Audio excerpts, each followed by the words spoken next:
Hello, Love Wrestling. It's Thursday night. It's 8 p.m. And you know what that means.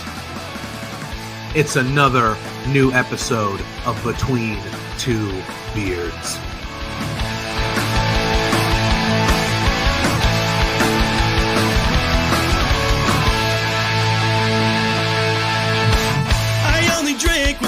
Start off with the biggest news of the week. The Rats lost! But every night I make a new best friend. And the only problem is we like having a good time. Forget yourself now. If you've got the budget, I've got the time. There he is. Hey, boss! There's the boss. Hey! The man with the finest beard on this screen. Canadian men, boys, shut the hell up. Let me talk.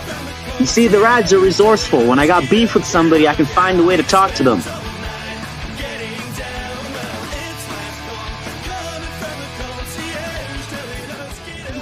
Listen between two beers. Getting down.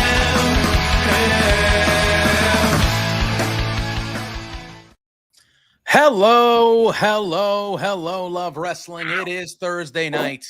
And what happened? You almost fall? My What foot happened? fell asleep. Oh my God. Ruined my intro and everything. Sorry.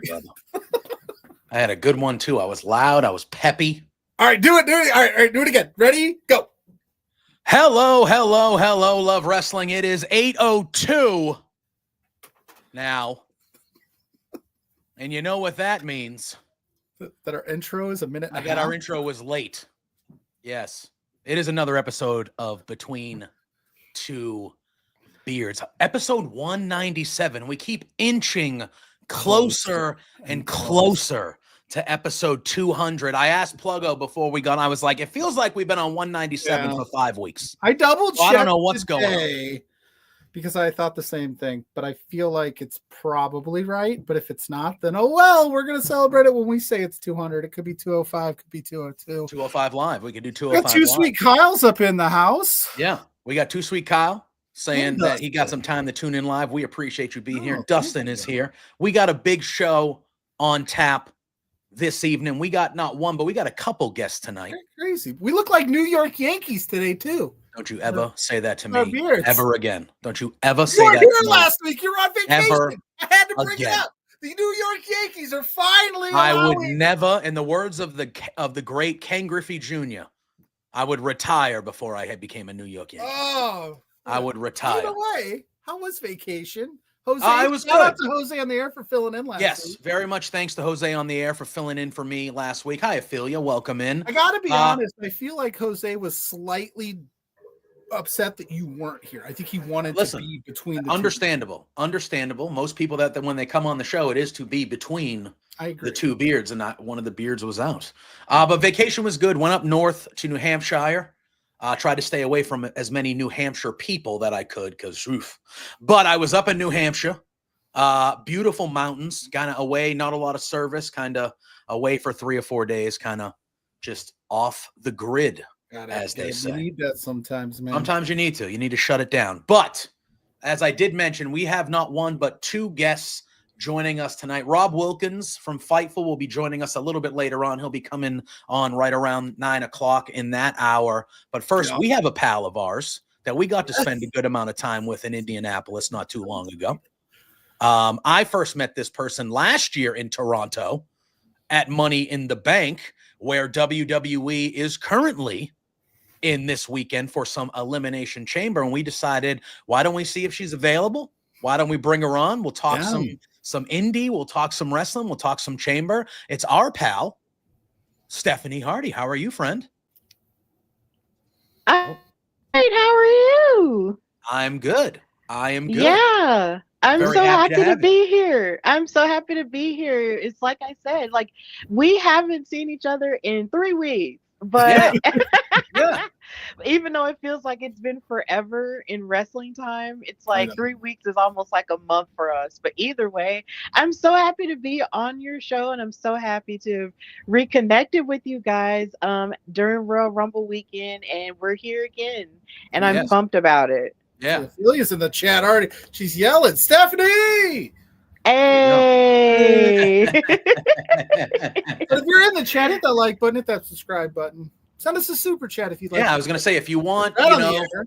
yeah, if you want your question, your comment, or you want a certain topic that You you just want want us to to praise discuss, Stephanie by you all just want to means. tell Stephanie how great she is, you want to tell me and Pluggo how terrible we are, whatever, That's right, yeah. whatever. If you do a super Please. chat, guaranteed to be shown on the screen within reason. Don't be jerks. Don't Yeah, be don't be jerks. jerks. Don't be But you jerks. know the drill. But Absolutely. yes, so yeah, I was gonna say you and I ended up sitting next to each other last year at Money in the Bank in Toronto. Yeah. That's the first time you and I had officially met in person. Mhm. And we got to experience Money in the Bank sitting next to each other. That was a little bit of a different experience than Indy. We weren't really in a press box. We were really just kind of where Sting would usually hang out. In the Yeah. rafters. That's kind of where we. Oh, wait, hold on. We need to do. Mrs. Pluggo is here. Pluggo. Hey, Mrs. Pluggo, the love of my life. This is Stephanie, who I told you about, Mrs. Pluggo. I talked nothing but about you to Stephanie the entire time we hung out and had tacos. Hey, Mrs. Pluggo. There we Yeah. go. We always That's have to good names. acknowledge Yeah, she's our good. tribal chief. Yes. Mrs. Pluggo. I call her something else, but we'll Listen, that's for a different Yeah, time. we'll leave that. The PG show. It's a PG show. But yes, so we first met in Toronto last year for Money in the Bank. And then, like you said, we got to Indianapolis not too long ago for the Rumble, and we actually spent a lot of time together. We were kind of hangout buddies. Us three and Emily hung out a lot. The very wonderful Emily. Go follow Emily. She's the best. Absolutely.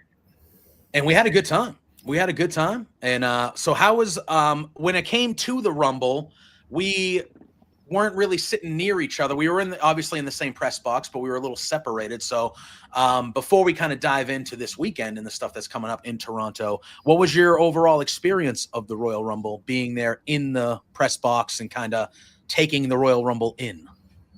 It was overwhelming. It was very overwhelming, but in a good way, because this was my first ever Royal Rumble in my whole life. And I always thought the concept of the match was always like exciting and just fresh, because you just never know who's going to show up. And I just love the surprise element of it all.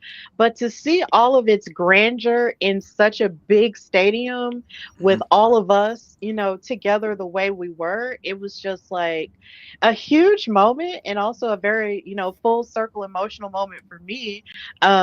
Just because the Royal Rumble was the first thing that I ever talked about on the Hardy Wrestling Podcast 5 years ago. And since I'm celebrating 5 years, of my show, it felt very emotional to be in that space with everyone and just watching this event, coalesce and take place, because this kicks off the year.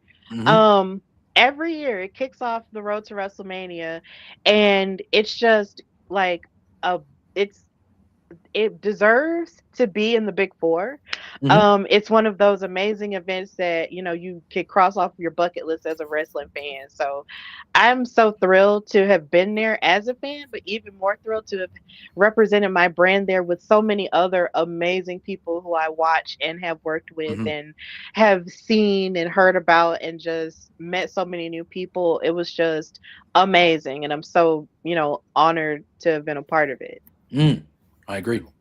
Yeah.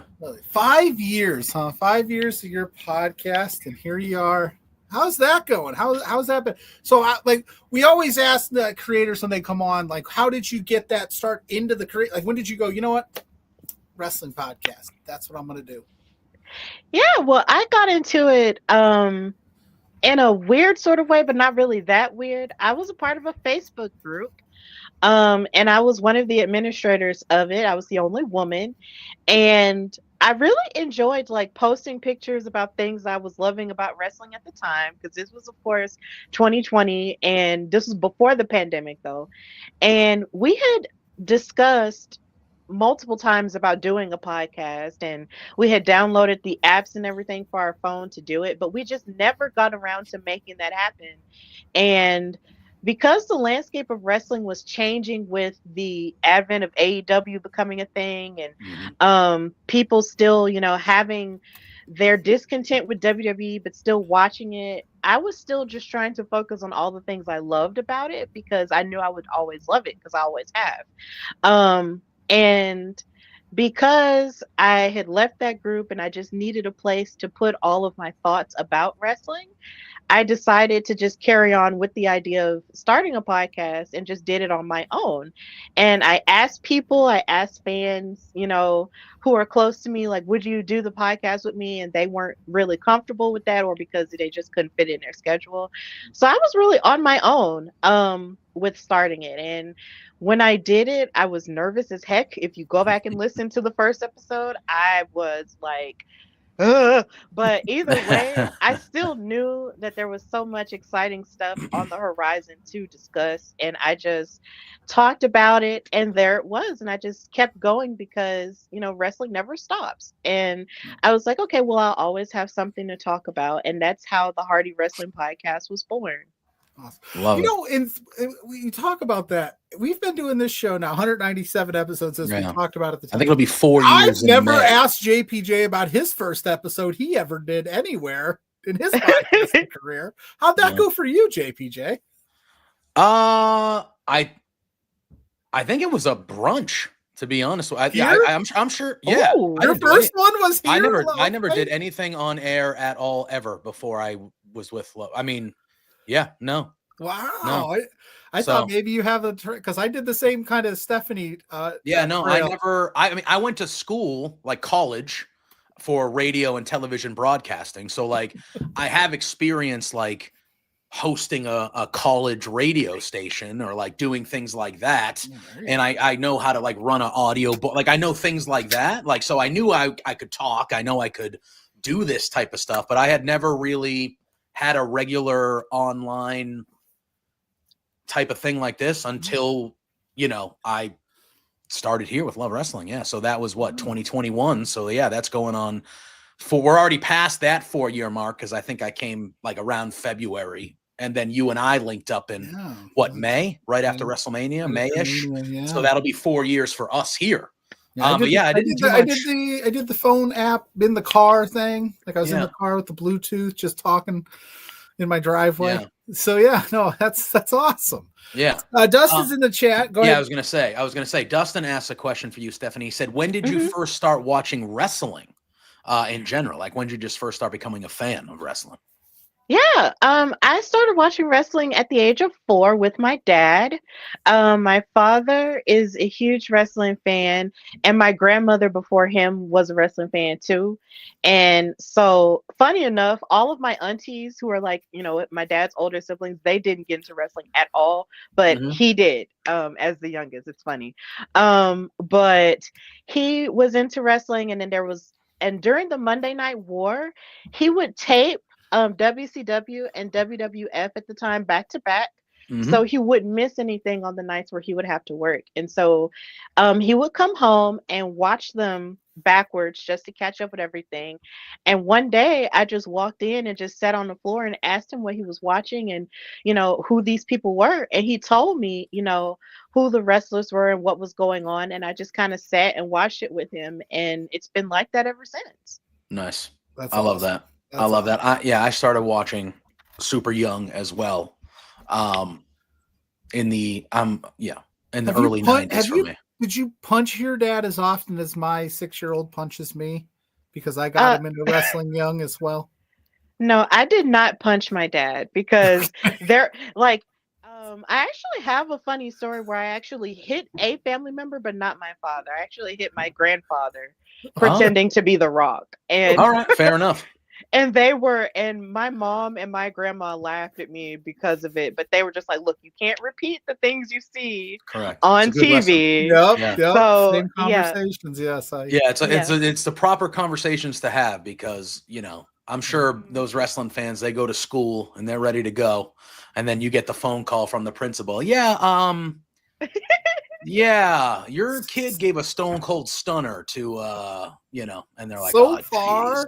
so far, I haven't gotten that phone call. No, he but just I beats the have, crap out of you. but I have taken a Superman punch or two, just There you go. randomly. Oh. And they don't know how to protect. And I know their that it's opponent my yet. fault. They're You got to young. They're protect just your partner. You got to protect. they're just throwing You know? haymakers. They're just throwing. Yeah, you got to give me a sign that you're coming so I can block it. But that's awesome. Yeah. It's true. Well, you mentioned The Rock. Was that your guy? Was The Rock your guy when you were young? Who was your first favorite wrestler, if you can remember? Like, who was the first person that was like, that's guy or girl, that's my person. That's my fave. See, funny enough, my first people were the Nitro girls. Those were Oh, my first dang. girls. All right. Because growing up, I was also taking ballet in kindergarten. So I love to dance. And I still love to dance too. So it's just like when I saw those girls, like I was just attracted to the idea that these were women on television dancing, and they all just looked pretty. And I would just dance along with them on the screen. Sadly, there's no footage of it, but it was the 90s, but it's okay. Yeah. I would dance along with them. So they really were my first people. Like those were the ones that I was just stuck with and stuck on back then. Yeah, and I was going to ask, I know you said that your dad would tape both and watch both, but were you, so like me, I watched both when things were in the 90s and as, when it was at their height, but I would have considered myself to be a WWF kid. I paid attention to Nitro, but I was always leaning WWF. Like, were you an even household, or did your dad prefer WCW? Because I know sometimes down in the South, WCW was more prevalent than WWE because WWE was built out of the Northeast where I'm from. So obviously there could be regional aspects to it too. So like, were you a WCW family and then you watched WWE also, or the other way around? What was kind of the dynamic? I kind of felt like it was mostly WCW first and then WWF second, even though, we did have the appreciation for it and, WWE at that point, but it was definitely a WCW deal because the way that my dad, had the Slapnuts t-shirts and he had the NWO everything. Like my dad had NWO towels, he had like cups, he had everything.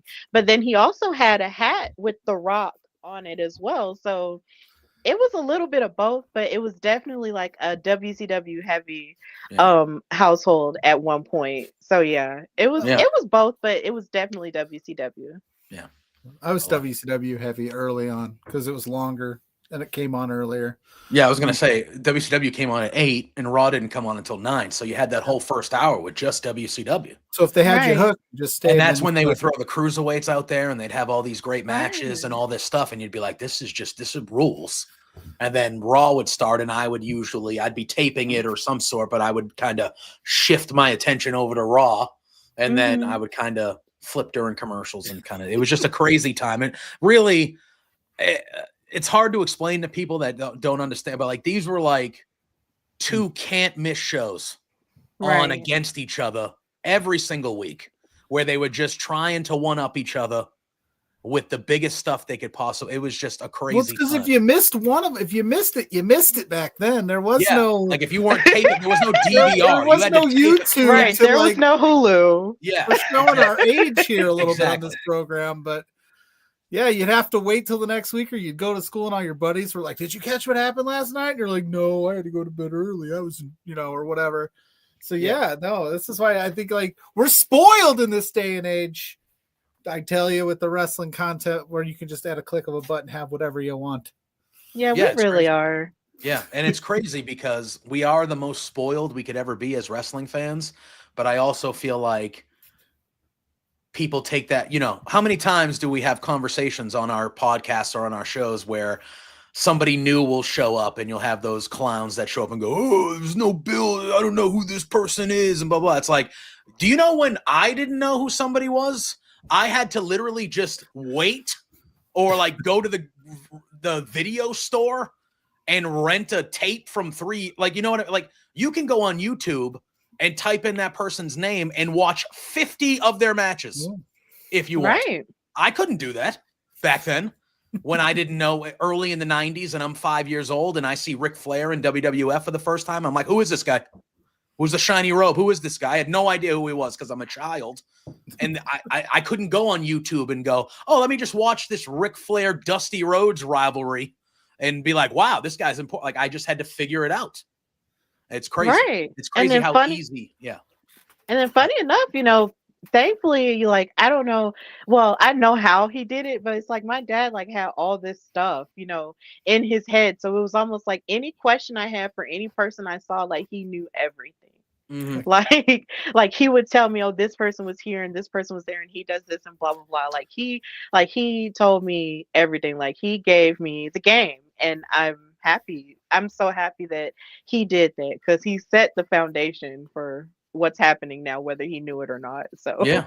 Oh That's no! So in like 20 years, Owen, my youngest, is going to have a podcast, and it's going to be like my dad. Yeah, 100%. Maybe he'll have me on as a guest at that point. I yeah, don't know. who Maybe knows? he'll have me on. But That could work. that's awesome. Mhm. I love that. I love that. Like, I'm not the only one who, like, because it is weird sometimes as a dad going like, should I let him watch this? Like, is it gonna boil over to school? But he's got it pretty tamed down where he knows that like it can only happen here, and he gets all excited about it. So it's tough, but that's fantastic. Yeah. Mhm. Thank you.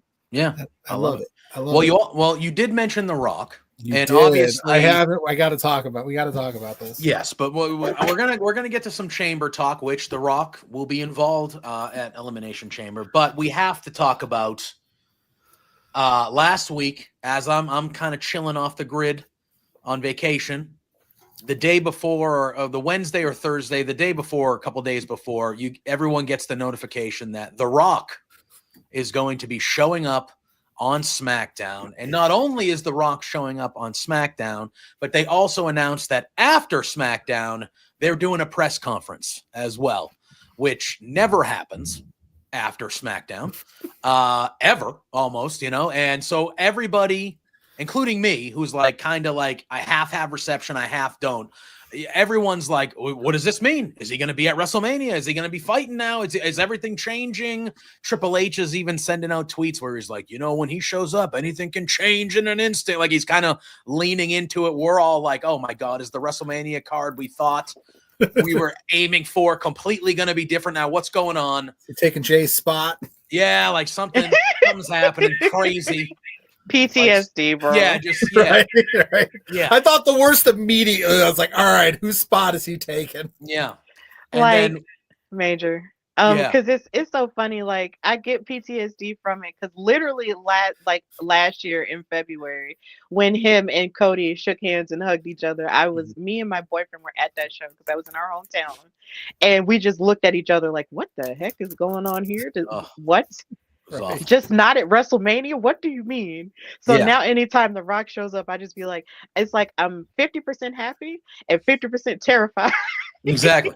That's a Like, perfect way to what put is it. going on? Yeah, that is a perfect way to And put he it. always does this thing, and he did it almost to perfection on Friday, where he like bounces in and out of like the story he's telling with Cody, but then he's promoting Moana, and he's like, dude, like, Dude, which one is it, man? Yeah, are you here to talk to Cody, or are you here to promote? I can't. Oh, it was driving me nuts. So they had a whole 6-man tag booked with Cody, and we find out when the show starts that he's been removed from that. It's just a tag match now. And Cody's like, why? And Nick Aldis is like, because The Rock's here and he's requested that he wants to deal with you. Like, he wants to talk to you. And Cody's like, okay.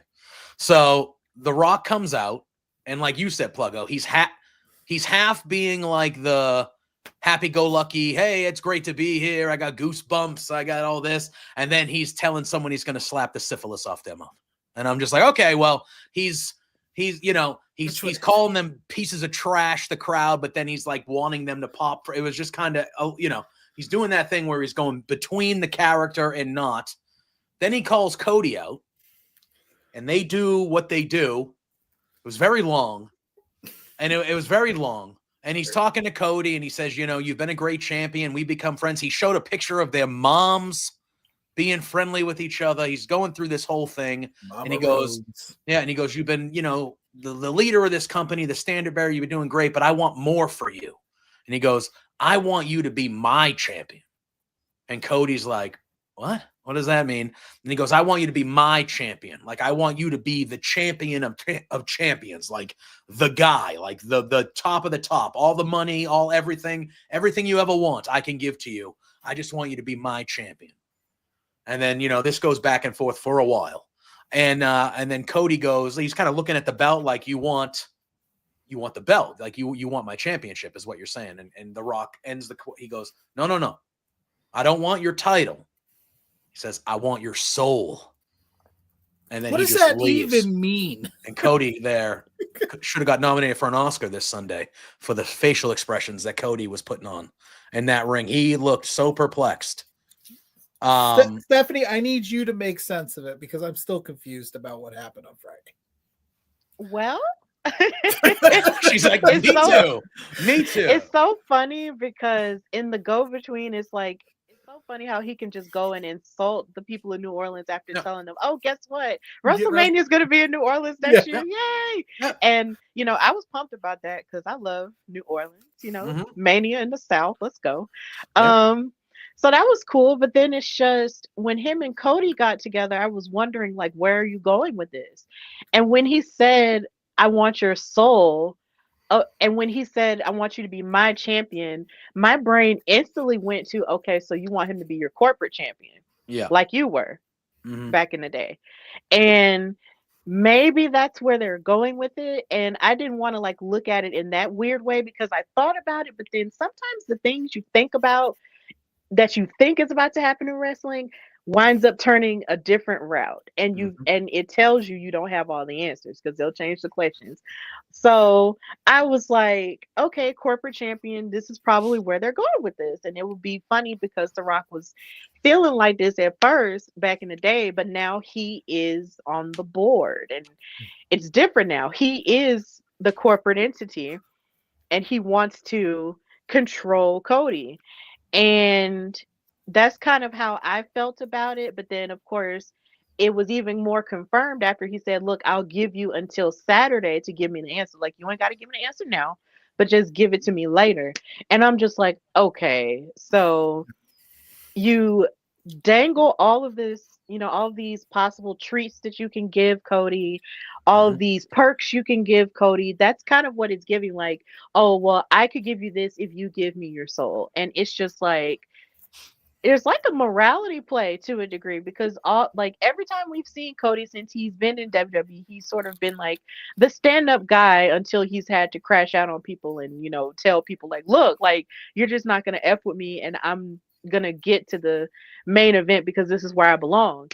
But, and even with him cracking up a little bit under the pressure, there's this idea that The Rock, who's like, I can give you everything you want. I can give you the premieres, like with the Moana thing that you went to with your family. I can give you this. I can give you that. But I just don't think Cody's going to do it. So, yeah, I really think, The Rock is just throwing his power around, kind of like he was doing last year, but just in a different way. It's just in a different way. What does the Samoan family think about this, by the way? Now you're trying to get in bed with Cody Rhodes after you were just trying to take him out a year ago. Like, where's Roman at in all this? I don't think Roman's great question. Yeah, it is a good question, but I don't think Roman's going to be involved in this right now. I really don't. I feel so again, and I know we have Chamber to talk about because that is the last stop before WrestleMania, and we will find out who's going to be fighting Cody. Way to just drag Roadblock, bro. No, well, Roadblock is an NXT thing. Roadblock's an NXT thing. I know. I'm just kidding. But no, so that begs the question because I agree with you, Stephanie. I think the answer that Cody is going to give him on Saturday is a no.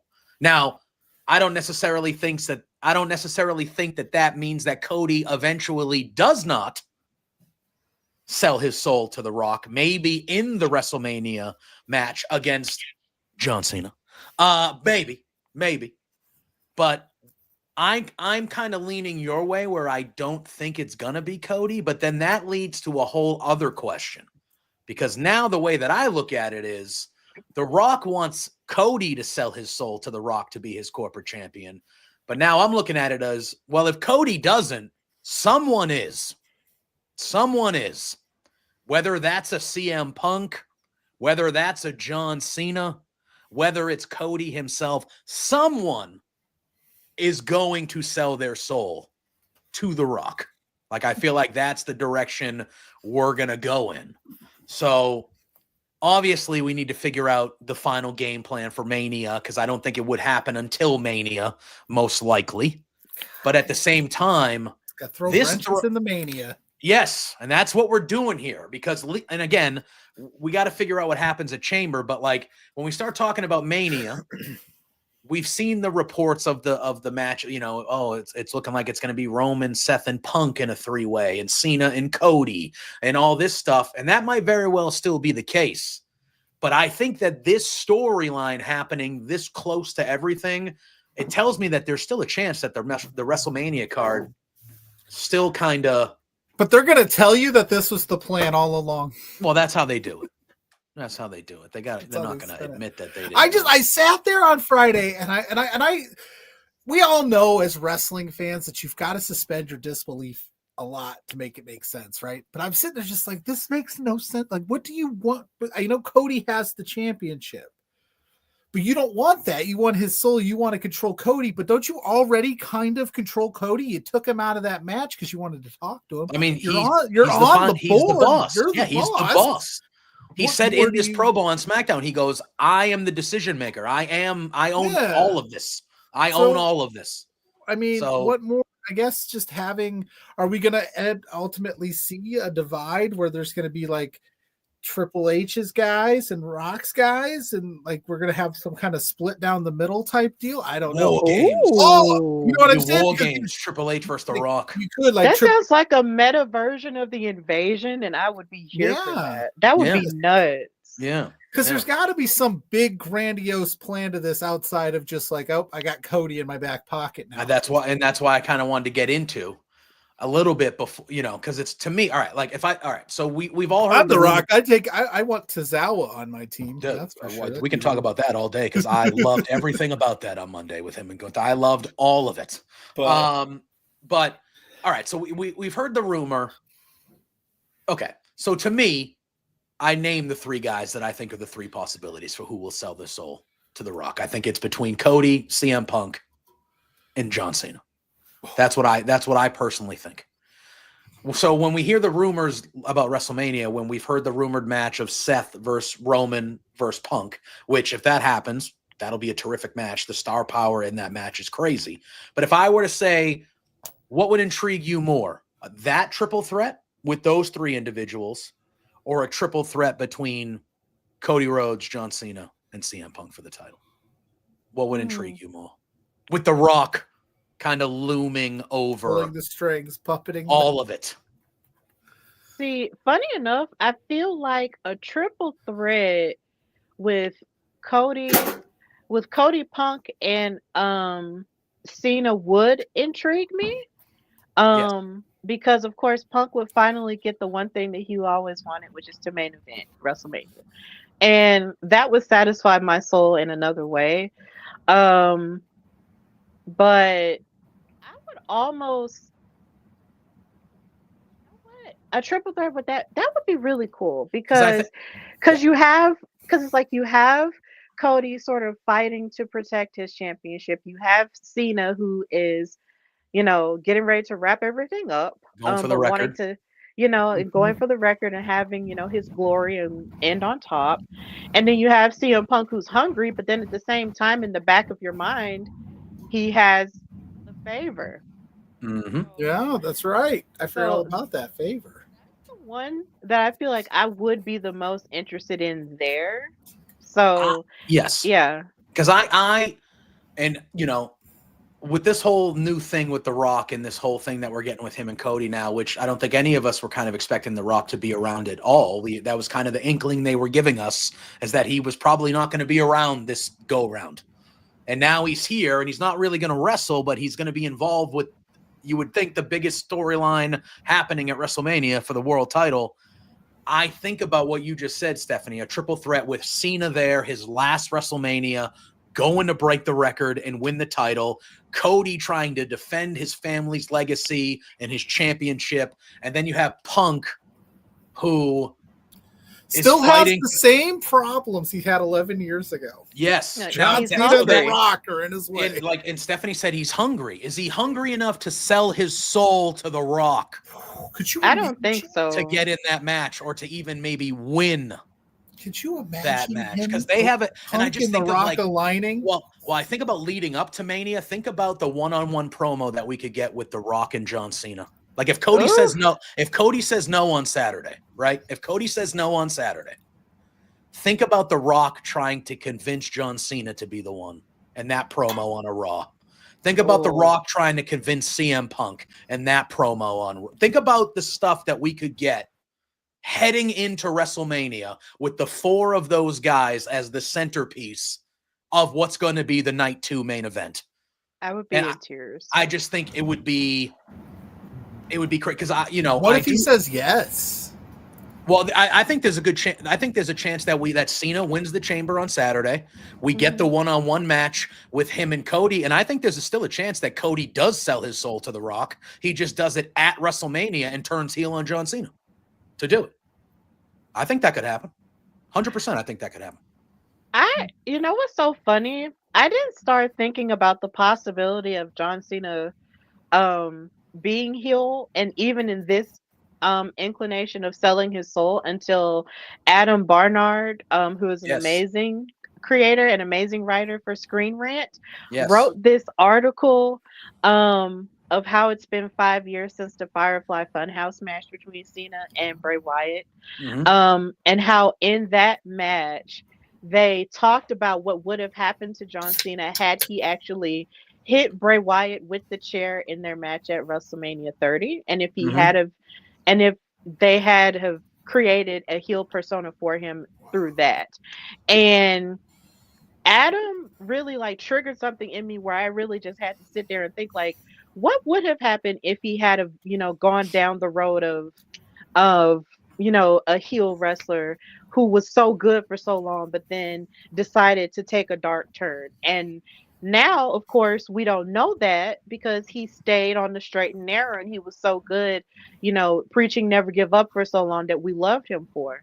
And what happens now after he said what he said at the Rumble? And I was just going to bring that up. Where he discussed, not even answering anybody's questions, but just discussing and saying how he feels like him being a 17-time champion is what's best for business. When was the last time you heard anybody fully say best for business on WWE television? When it was Triple H and Stephanie. That's some dark authority level stuff. So I feel like in another way, that could be him exploring a dark part of himself and preserving Cody being the hero that we know him for. Because really, if Cody Rhodes were to turn heel right now, I feel like that would break too many people's hearts, and it would send people down a dark descent of sadness, especially children. But I'm sorry for the babies. No. But oh my God, it would just be rough. And we have our second guest just popped in the back. I want to bring him on to join this discussion. Chamber talk. Yes, because we haven't even really got to the chamber talk yet, but this Rock. We're just talking about souls. Selling souls, digging holes, whatever we're doing. I want to bring him on. The lovely Rob Wilkins of Fightful is here, and he's got a beautiful creature. My cat jumped right before you guys brought me on, and I'm like, well, I can't put her down. So. You'll love it. No, usually you see my cat drop kick this door open, and he'll come join the festivities every so often. But Rob, we're talking about the Rock promo from Friday, and then we're kind of diving into maybe the possibilities of, what could happen on Saturday. What could happen? Because I'm of the belief that I think on Saturday, and Stephanie agreed. I think Cody's saying no to The Rock on Saturday. I don't necessarily think that means that maybe Cody doesn't go to the dark side after that and join The Rock. But I think he's going to say no on Saturday. So we're kind of talking about what does that mean? Because I think somebody is selling their soul to The Rock. And I think the 3 candidates would be John Cena, Cody Rhodes, or CM Punk would be my 3 top candidates.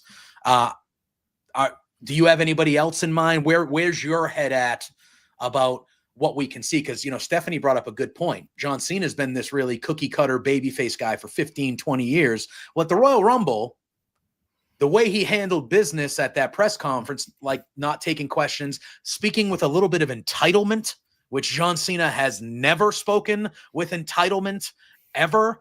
You mentioned that he said best for business, which was an authority thing. Do you know what The Rock said to Cody during that promo on Friday?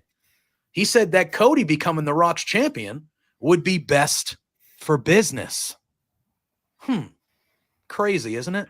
I'm just saying, John Cena aligning with The Rock to win a champion, to break the record and be the champion, and then we can build to the babyface Cody defeating the evil John Cena maybe in his last match or something. Who knows? I feel like there's some fun stuff. Where's your head at with all this, Rob? Welcome, first of all. Hello. Good to see you. Well, thank you. Thank you for having me. And Stephanie, it's good to be on screen with you again for the first time in quite a while. So that's good. It's good to be on with Becky Lynch's BFF. So, yeah. Becky Lynch's BFF. I'm Stephanie Hardy. Stephanie Hypes is the BFF of Becky Lynch. Oh, I'm sorry. Like the Stephanie name. So there we go. Stephanie's what did it. So I'm sorry. That's my bad. It's okay. But I'm sure you could still be BFFs with Becky Lynch if you wanted to be. Otherwise, we could be BFFs if you want to be. That's cool with me too. Man, I don't know. John Cena going heel now just doesn't happen for me. No, doesn't make sense. I just can't see it happen.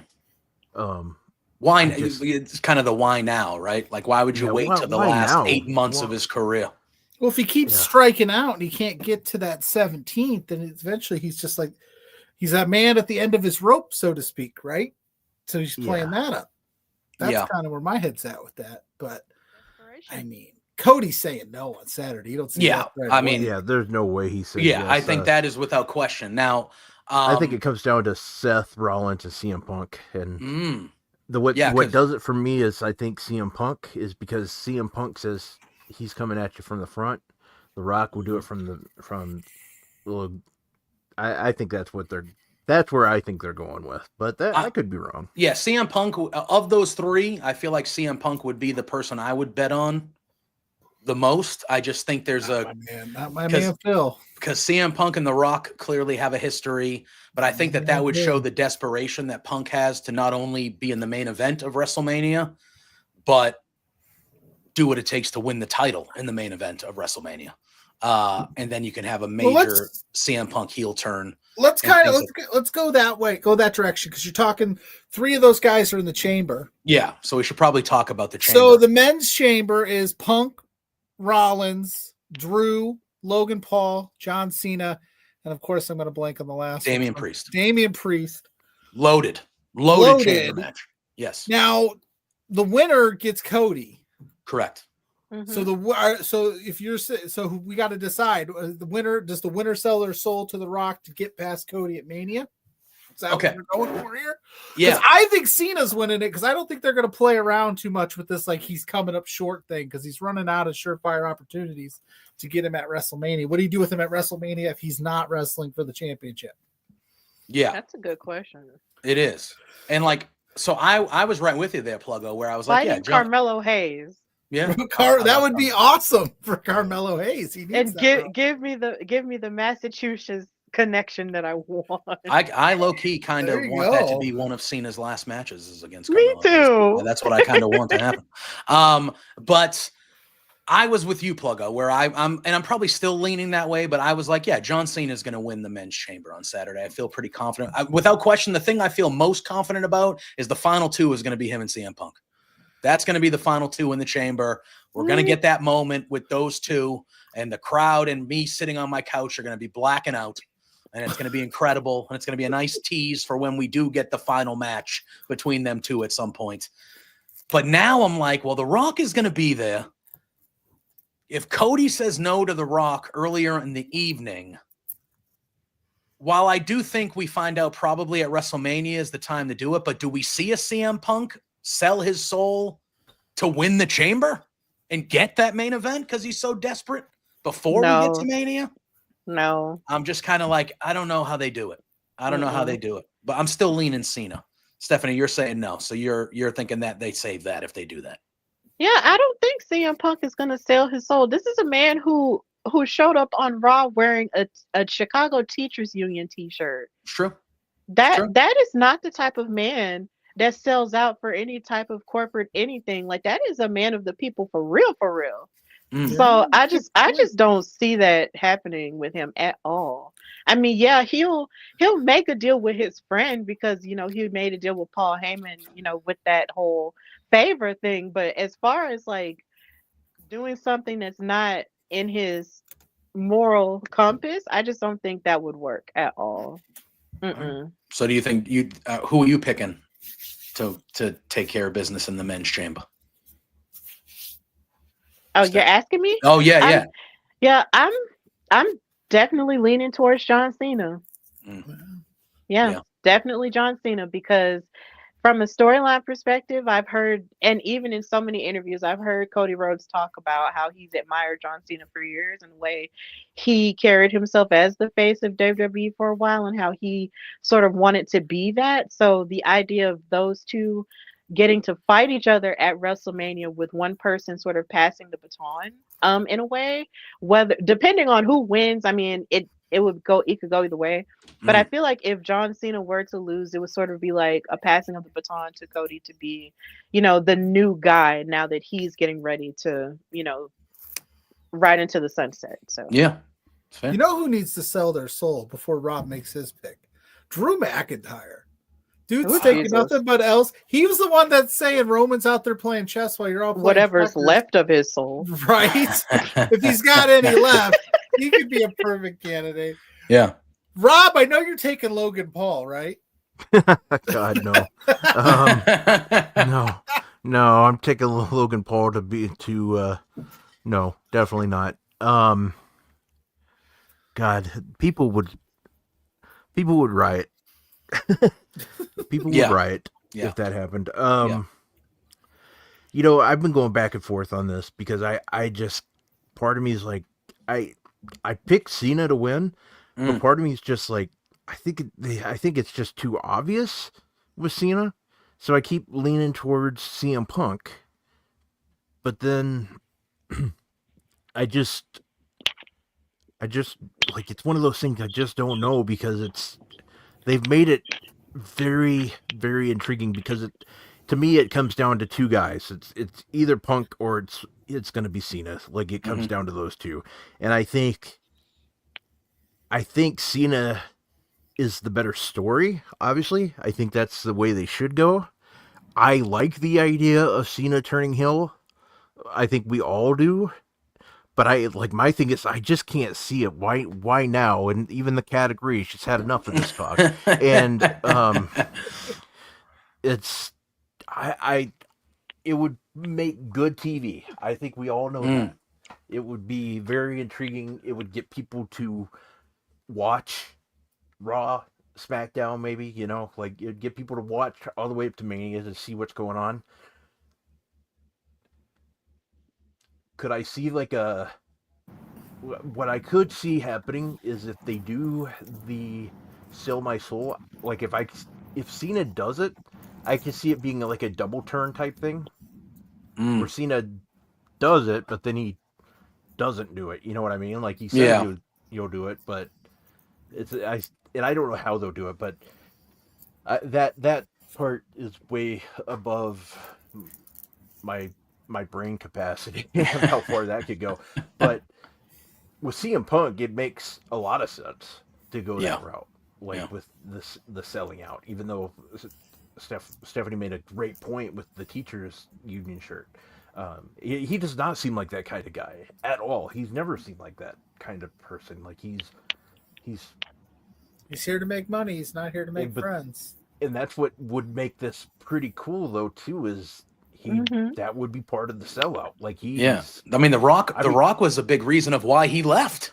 Yeah, because he was so disgruntled about what happened at the end of his title reign and having to lose it that was his year to main event Mania. That was his year, and he was very vocal. And for him to sell out to the guy that took the main event from him, could you see CM suit? Like CM Punk. I would never hear the end of it.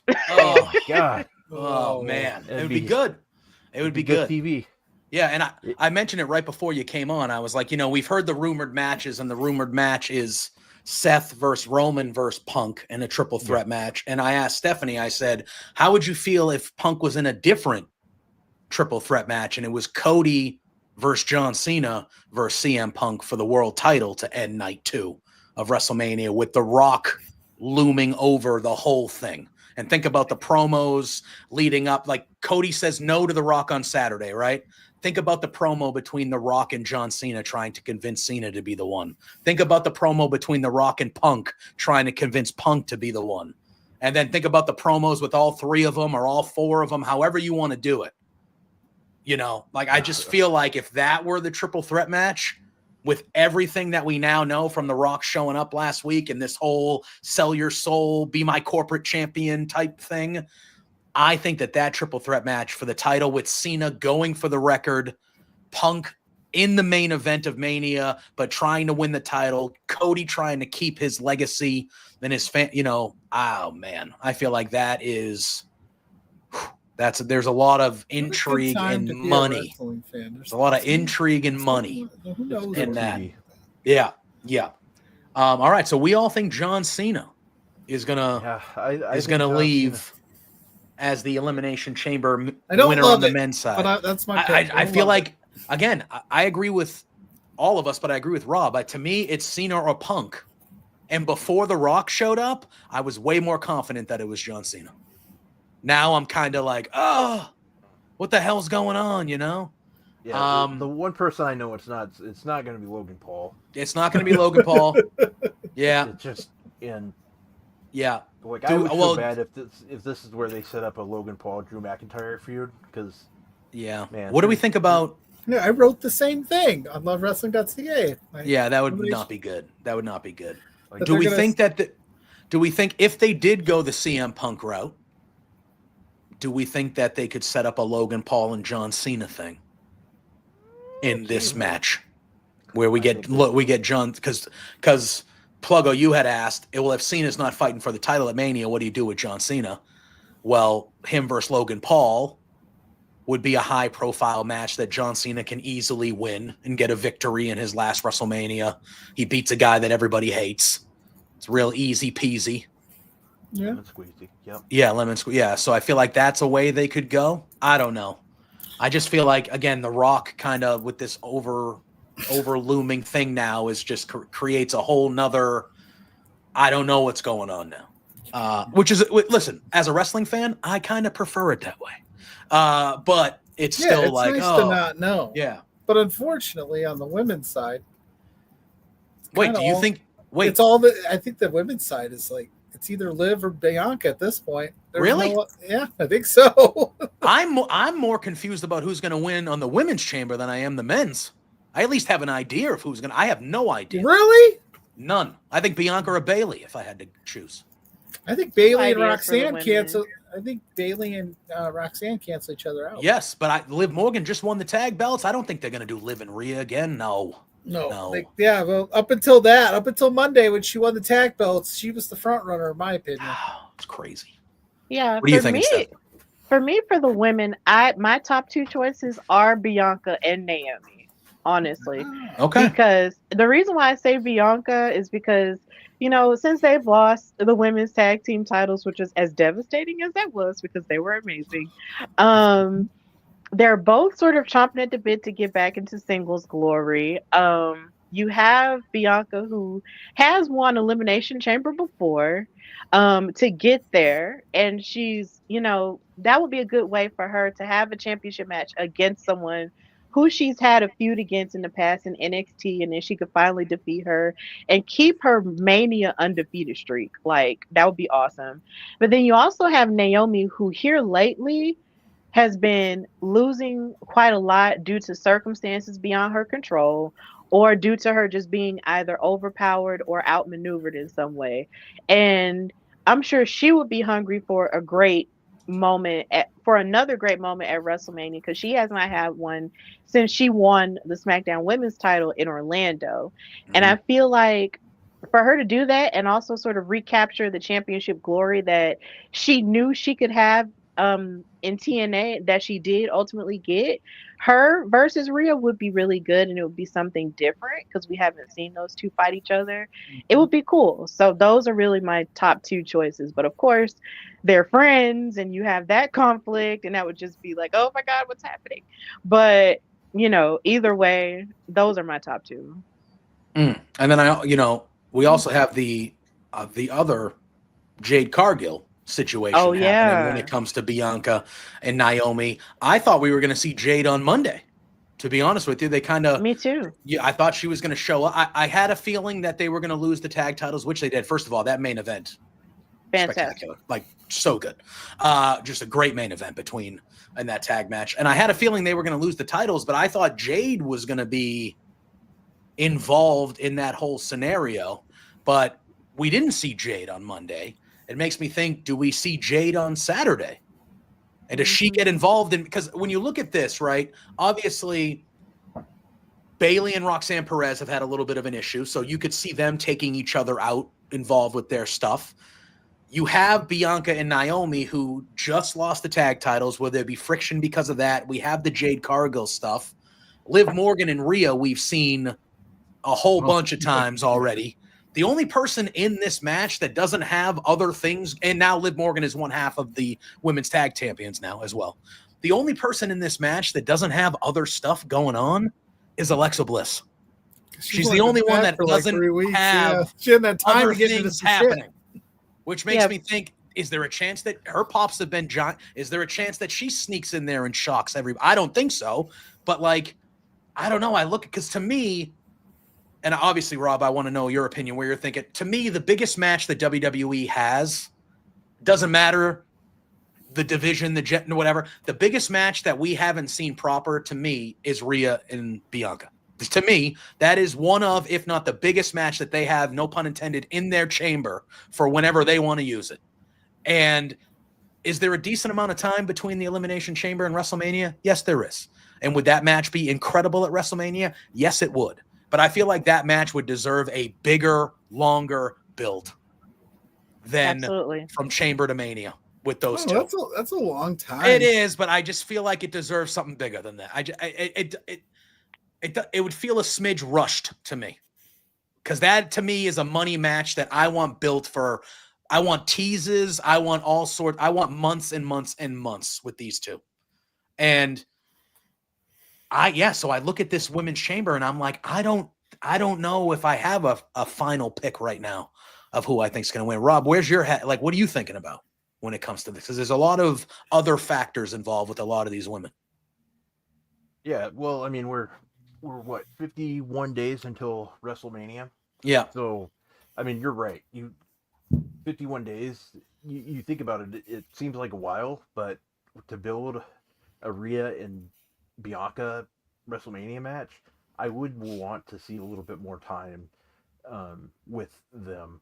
The only way that I would be okay with 51 days is if they're both on Raw and SmackDown, but then you're kind of overdoing it for that. So I think it would need to last longer. As far as like Alexa Bliss, what I think is going to happen with her is I think this is when we see the Wyatt's return this week. I think they've been teasing that. I think that's where we see her she gets eliminated one way or another because of them. Like, that's where I think this happens with her. So that's where I think they take her out. I think, and you guys make a good point. Like, who could win this? Because you have the thing with Roxanne and you have the thing with Bayley going on. Could I see Roxanne going on to face Rhea? I could, but I honestly think that Roxanne is somebody that they should just build like for next year. It's too early to feed her to Rhea. You know what I mean? Like I think her and Bailey at WrestleMania is a perfect match. Bailey can take a loss, make Roxanne look good. That's a perfect match for both of them at WrestleMania. And then I agree. And then with so that takes care of that right there. And then I do believe that we will see Jade this weekend. That's just my prediction. And I think, in my opinion, I think it's going to be Bianca Belair that is going to be the one that is the one that attacked Jade. That's what I want. I want it so bad. I want it so bad.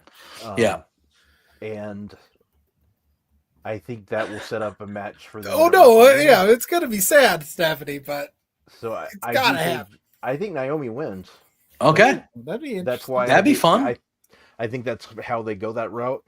I think Naomi wins, and that way, because it's the only logical way that I can see it make sense, because they're going to show that Bianca did this to Jade. Jade's going to cost Bianca. You already have Bailey and Roxanne, and this is just my opinion. I'm usually awful with these predictions, so that's what I think is going to happen. You got Stephanie crying over here. Well, here's my thing. You don't want Bianca to be the one who? It seems like they're. Are you okay with it being? Would you'd rather it be Naomi then of the two? Yes, I would rather it be Naomi be the one. Okay. I could see that still happening. Yeah, I think from a marketing standpoint, I have it from my marketing standpoint. I don't think you turn Bianca heel yet. Exactly. I just don't. From a marketing standpoint, I don't do it. Because she's popular as she can be, and fans love her, kids love her. Yeah, you just don't do it. That's the same thing like I said about John Cena, forever. It's the same reason. I always told people for the longest time, they did it with Hulk Hogan way back in the day. You go from a financial standpoint, you go where the money is. Bianca Belair, she is the moneymaker for WWE. That's why there's part of me that just does not see them going that route. I agree with you, but I do feel like with this current regime, I think there's more. I think we're in a time now with the current regime that I think they're more willing to take chances to do that. I think they're more willing to take chances to do that, because look at when Triple H and Shawn Michaels and when they were wrestling in the late 90s, Stone Cold Steve Austin turned heel. It didn't go well, but he's turned heel and he was making more money than everybody ever, for that company. The Rock turned heel this past Monday more than the Big Show has. That night he went from loving the crowd to hating the crowd to loving the crowd, and then part of me was like, what? I'm confused, because he went from within 2 sentences he ripped the crowd and loved them in the same time, and I'm like, I don't know anymore.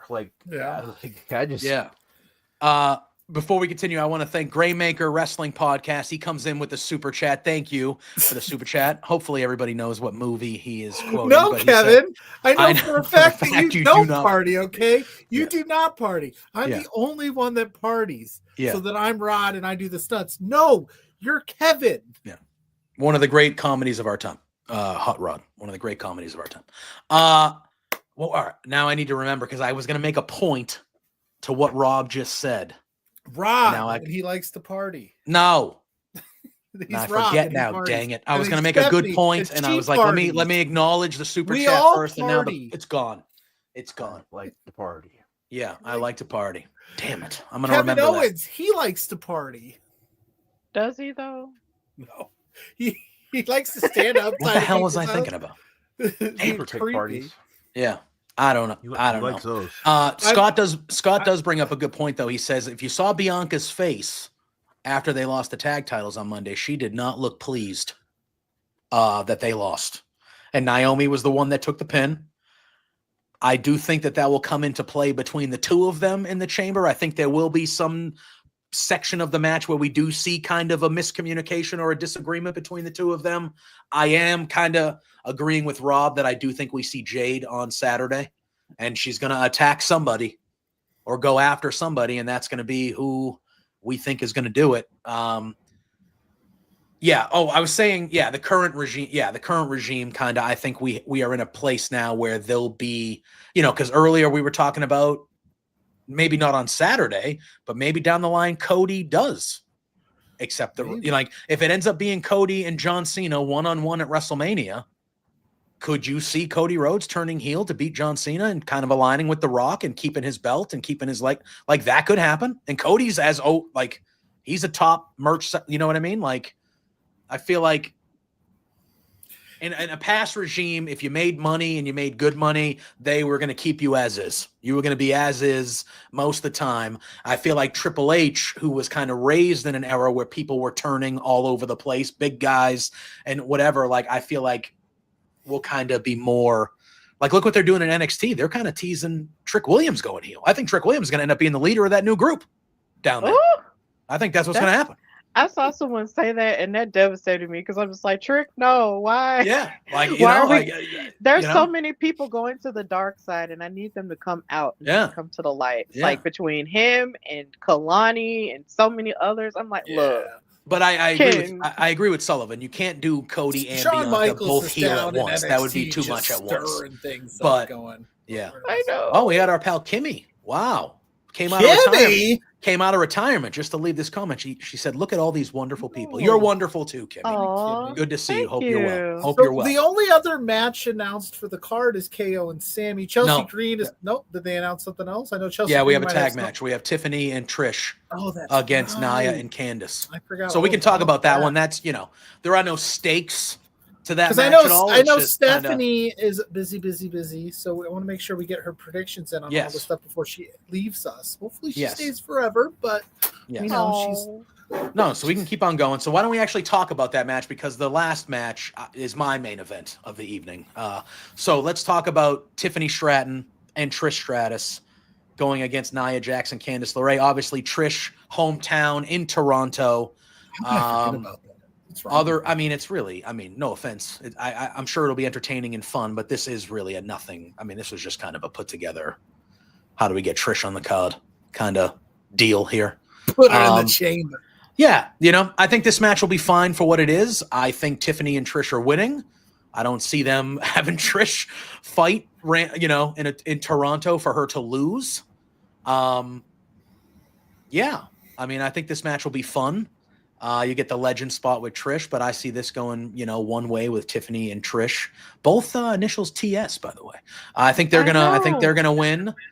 Dustin is asking, do we think this leads to maybe a match for Trish at Mania with any of the other two girls, with Nia or Candice or anything like that? But Rob, we'll start with you, and then we'll swing it over to Steph on this one. But Kimmy asking how I could forget. Kimmy, we've met. Yeah. What do you think? Do you think similarly? You think this is just getting Trish a win here in her home country, in her hometown here? Yeah, I think so. I think it's a good way. It's an easy way to get her on the card. You get people to watch as well, because people love Trish Stratus, and you get that hometown pop for they love doing that, and it's a easy way to get a match out of the way and get the Toronto crowd happy. They always cheer for their natives in Toronto, or Canada's always been great like that. Like when Trish Stratus, it's a no-brainer. Put her on there, let her get the victory, or let them get the victory. If you need to, you can have Charlotte come out afterward and knock the crap out of Tiffany Stratton if that's what you want to do. Just let them get the win, and then do what you need to do. There's no reason for Nia and Candice to get the win. They're going to be fine with the loss. This does not hurt them one way or another. They've done so well, those two, that they can take losses and their characters are still strong enough, because they've done that well for the crowds just not to like them. Yeah. And that goes a long ways in this business when you can get that kind of heat. And that's a great thing, because Nia, I'm really happy to say this. She's been out of everybody that Triple H has re-signed, that was part of the Vince era, like that left. In my opinion, she's been one of the best ones that Triple H has brought back. She's easily, she's proven it time and time again that she's gotten a lot better. She's done the job. She plays her character the best, in my opinion. She does what you're not supposed to like her, and that's the thing. She does her job so damn well that she's doing it. Like, that's the thing, and that's one thing that that I loved about Baron Corbin. He was so good at what he was supposed to do that people didn't like him, but that tells you how good he was. Yeah. So that's the thing about Nia Jax. She does her job so well that she'll be fine with taking this loss. And Candice LeRae is the same. Like, she's already at that level with me, and I mean, she's been in that level since I've watched her. She's so good. But they're fine. But you give this victory to Tiffany. You help build her some more. You give this to Trish fans. This is the way you go. It's just the way you do it. And depending on what happens that night, you need to give the fans something. Because who knows? This is the way to do it. At least one match. Yeah, fair. Stephanie, how are you feeling about this tag match? I'm feeling excited because when we were in Toronto last year, we saw Tiffany and Trish Stratus have that interaction. And it was to the point where shout out to DS Shin when he asked her, like, are you, interested in a feud with her? And I thought for sure we would get a feud between them before we would see them tag together. So the idea that we're getting Team Stratton faction is just lit. Somebody on Twitter came up with that. That's a good one. I like that, actually. I'm really excited. Like, I'm really excited for this tag match because it gives Tiffany a chance to finally one up the woman who's just been talking down on her for so long, even after she won the title off of her via Money in the Bank. Like, Nia just continues to say, well, I made you, I did this, but now Tiffany has this new chance to one up her along with one of the greatest women's wrestlers of all time. Like, it's just really exciting in that regard. And then I love seeing Trish in her hometown, especially since she's also celebrating, her 25th anniversary too. Like, there's just so much, celebration within this match, and just the idea that Tiffany can get a one-up on Nia and also a one-up on Candice LeRae too, because she's been talking reckless about Tiffany, and all of that. And it's so funny to see Candice have all this aggression towards Tiffany when Tiffany, you could argue that Tiffany accomplished more in NXT from a singles perspective than Candice did, but yet somehow you're talking all this trash at her. So I feel like if this is a way for Tiffany to get the upper hand on both of them, I'm here for it. And Trish being there is just an extra added amazing bonus to it. So I'm team Tiffany and Trishy. Plus Tiffany kind of gets that rub from Trish. She's not going to get booed. I know they're trying to make her the she's full on baby face now. She's like full on baby face. They're definitely trying to stamp it. So it's a good thing all around. It's going to be a good piece of business for everybody. Yeah, it should be. We got Dustin saying the 25 years of Trish. He thinks that Chelsea Green would be a fun opponent at WrestleMania for Trish for the U.S. title. That would be a lot of fun. That would be a lot of fun if they wanted to do that.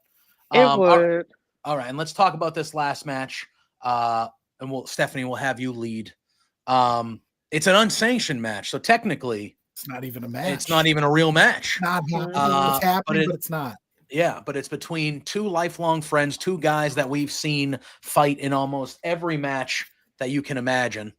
It is Kevin Owens versus Sami Zayn in an unsanctioned match. These two are going to absolutely destroy each other on Saturday. It got real personal with KO taking the video at Sami's house. They were just sharing dinner and having drinks before he's like, I got to go out front and do this. I'll be right back. Yeah, it should be a hell of a match. This is what I'm looking forward to the most. I love both these guys. Kevin Owens has been my favorite guy for a long, long time.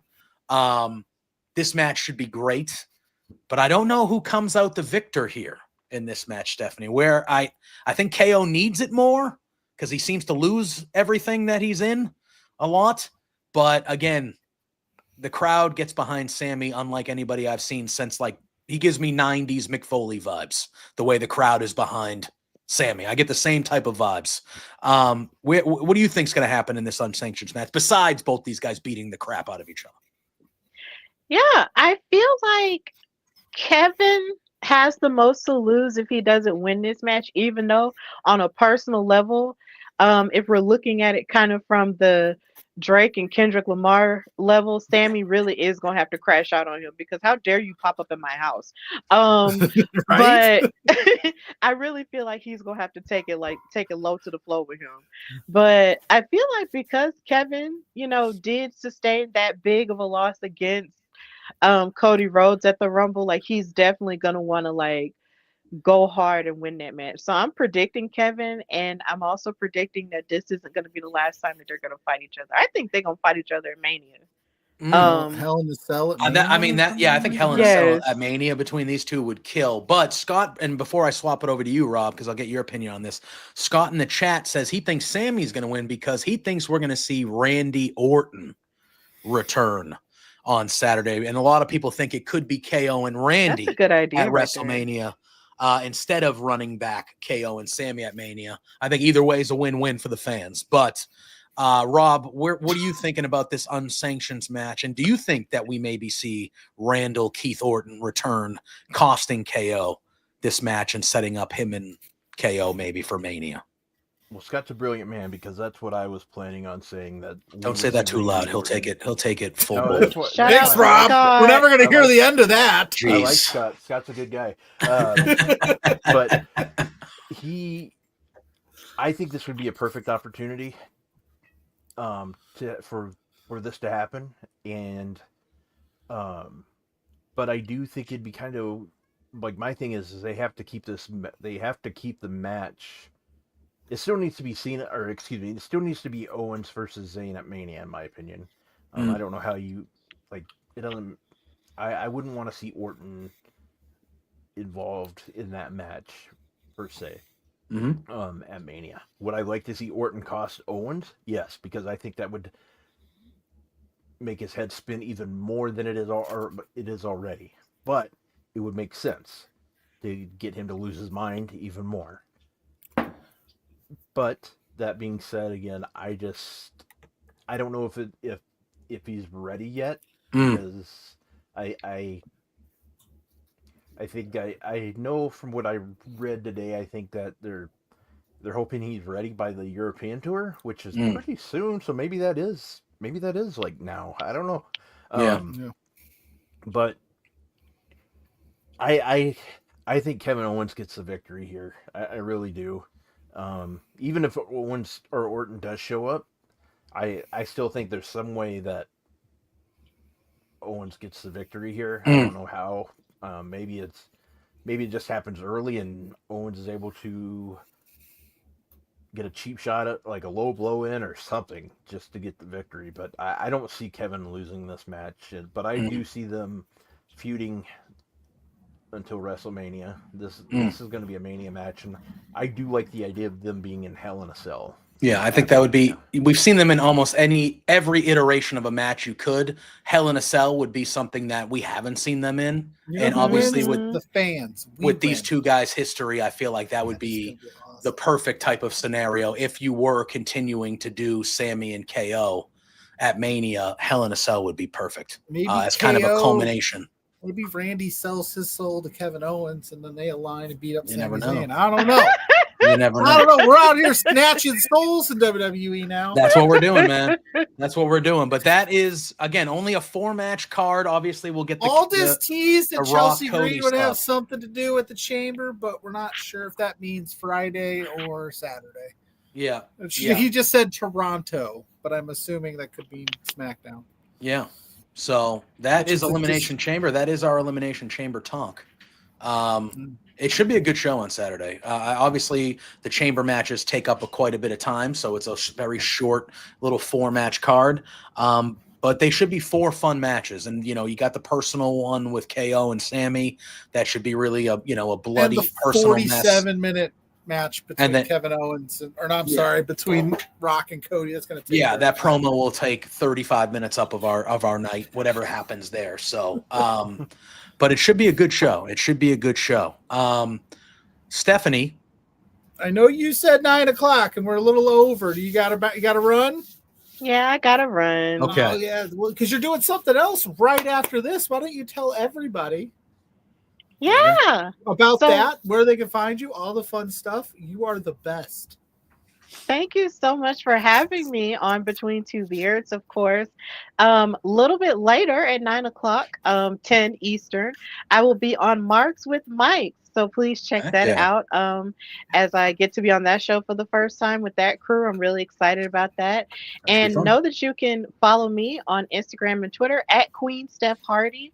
And you can listen to my show, The Hardy Wrestling Podcast, everywhere you get your podcasts. Subscribe to the YouTube channel with the purple, pink, and blue logo that has 5 years on the bottom of the banner.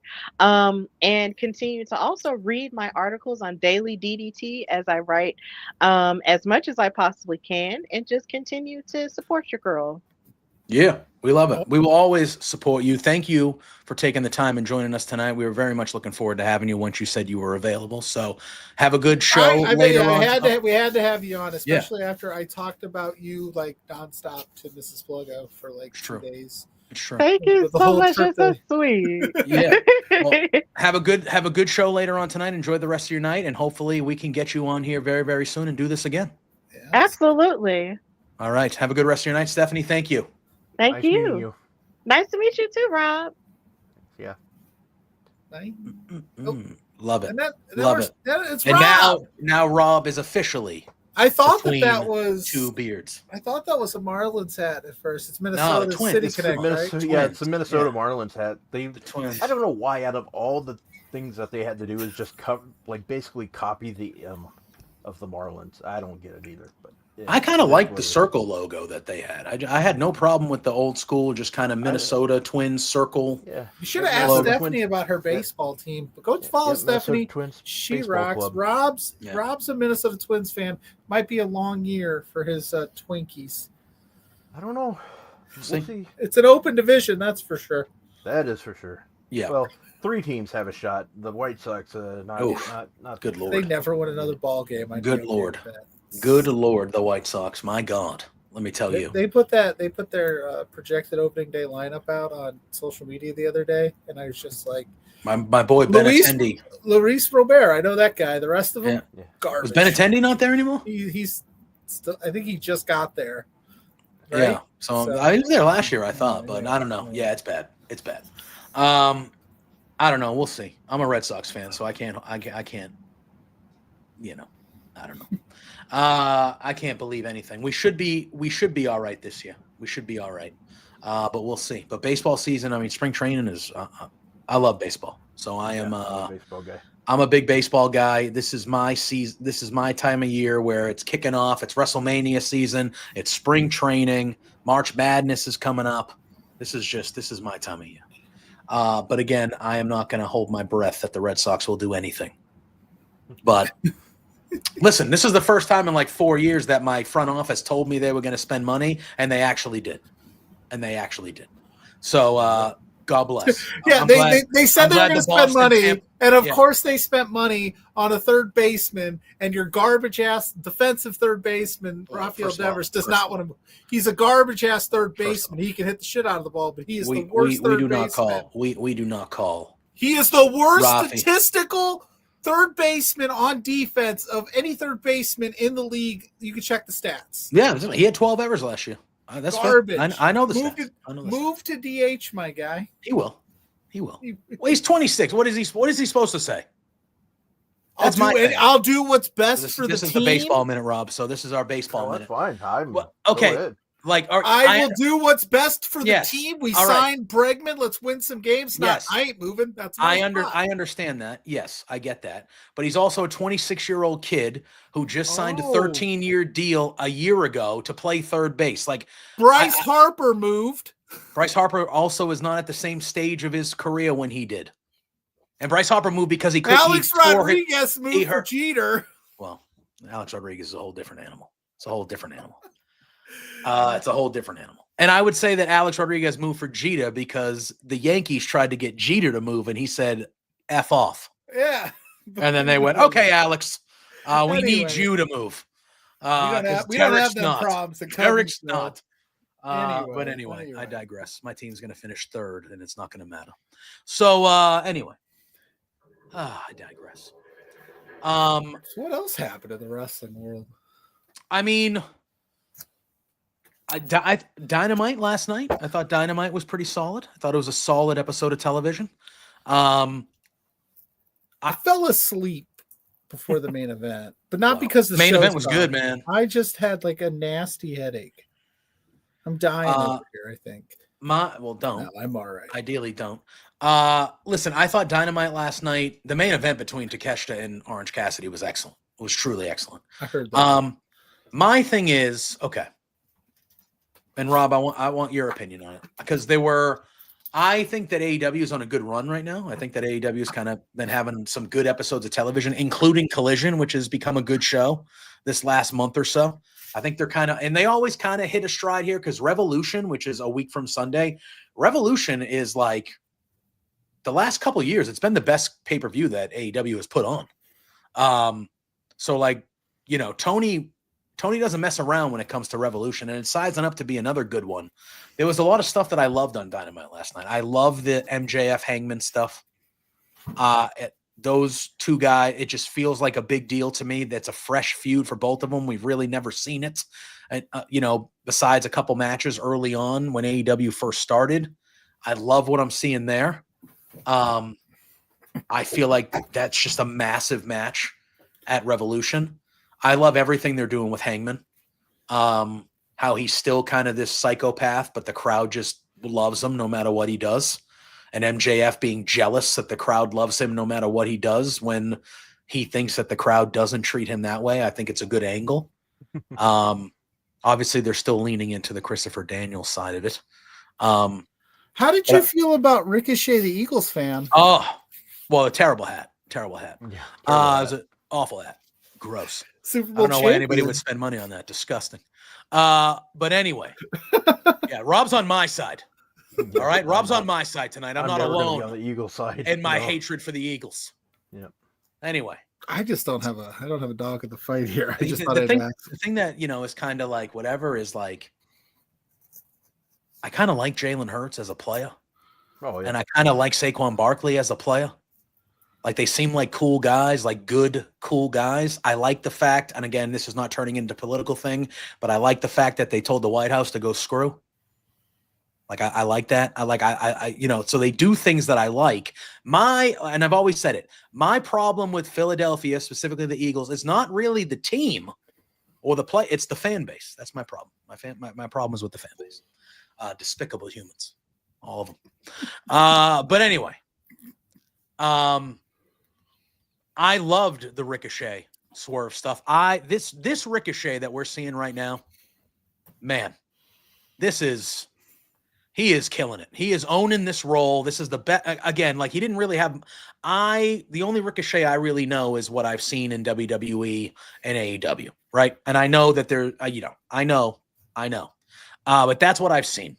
And I feel like this is the first time in the 10 years that I've seen Ricochet where he actually has a character. Like he actually has a character. And I feel like he's getting better and better with it every week. Like he's really owning it. And I thought his promo last night was the best promo I've heard him cut. And I thought he's leaning in. He's like nerdy, but evil and sinister. And he's a dickhead. And he's just killing it. And I am so impressed with Ricochet and what he's doing. And Swerve is just still the man. I love that segment last night. Now we have a match with them that has stakes at Revolution where the winner will be the number one contender. And Rob, I'm going to ask you flat out because I thought what they did with Prince Nana and Swerve after the Ricochet and Swerve stuff was very, very good. Prince Nana is going to turn on Swerve, right? Man, he better not. I think that's where we're going. I think that's where we're going. I think that might be where we're going. Because I just, man, I don't know. Like it's so good. It's good TV, but I also don't know like why they'd want to do that because Swerve's so good with him, you know, like they're good together, and it's not too late by any means. And they could do it where I mean, it's not too late. I think this is the way they did that last night is kind of a good way to just kind of measure to see what people are thinking, like on social media. Like, hey, let's test the waters. Let's see what people are saying online. Like, oh man, he's gonna turn. We don't like, and then see what the reaction is. In a way, like I like it when the world's burning on the internet. So doesn't Pluggo. That's a big thing for Pluggo loves it. I love chaos in my wrestling. I love the chaos, but I also don't love the chaos. I want what I think is gonna make people happier when it comes to the wrestling, and I think people love watching Prince Nana dance, come out and dance. I don't think you get rid of that. I just don't think you do that yet. I mean, if you want to do it down the road, sure. I just don't think you do it yet. I think Swerve and Nana work really well together. Does Swerve need a manager? Absolutely not. He doesn't. Does Ricochet? Before he got to AEW, I said absolutely. I was going to say, nowadays I feel like he can talk for himself. Like he's good. Which is good. He plays his character really well. He is doing his job. Like, we're not supposed to like him. He's supposed to be an obnoxious prick, and he's doing great at it. He is. And granted, being an Eagles fan helps that. I got to get Rob on here every week. Yeah, I need a segment of Rob just ripping Eagles. Yeah. We'll just give me a 30-second video every week ripping the Eagles. Yeah, specifically for Scott and Lawrence. Yeah, but anyway. Yeah, he's doing great. Like, I will give kudos to Ricochet because I said from the get-go with him, like when he was in WWE, I said, man, they are missing out on a lot of money with him. They just are, because the one thing that kids absolutely love in wrestling is face paint and guys that can fly. Mm-hmm. Yeah, he didn't need the face paint, but the man could fly, and they were missing out on him. But he's doing such a great job now that I love what they're doing. If I don't see the number one, this is my thing. I don't see the number one contender going, like, I don't see the number one contender. In my opinion, I think Moxley either retains or Christian's going to get the title. One of the two. That's where I'm at. Now, do you think Cope could technically win it, and then Christian could? That's what they do. It's going to be like that again. Yeah. Like, where it just kind of like he gets. Yeah, I think that's what's going to happen. And so I don't see Ricochet and Christian being a feud. Like, I just don't see that. So my thing is, do I see Swerve and Christian being a feud? Absolutely. I could see that. So my thing is, I don't know if this is where they would turn Nana. So I think this is Swerve getting Nana his, like, filling the request and getting the, what did he say it was, the robe? Is that what he said? Yeah, he wants the robe. His legacy. He wants the robe. His robe, so, his legacy. His legacy. That's what it was. So I think he gets that back, and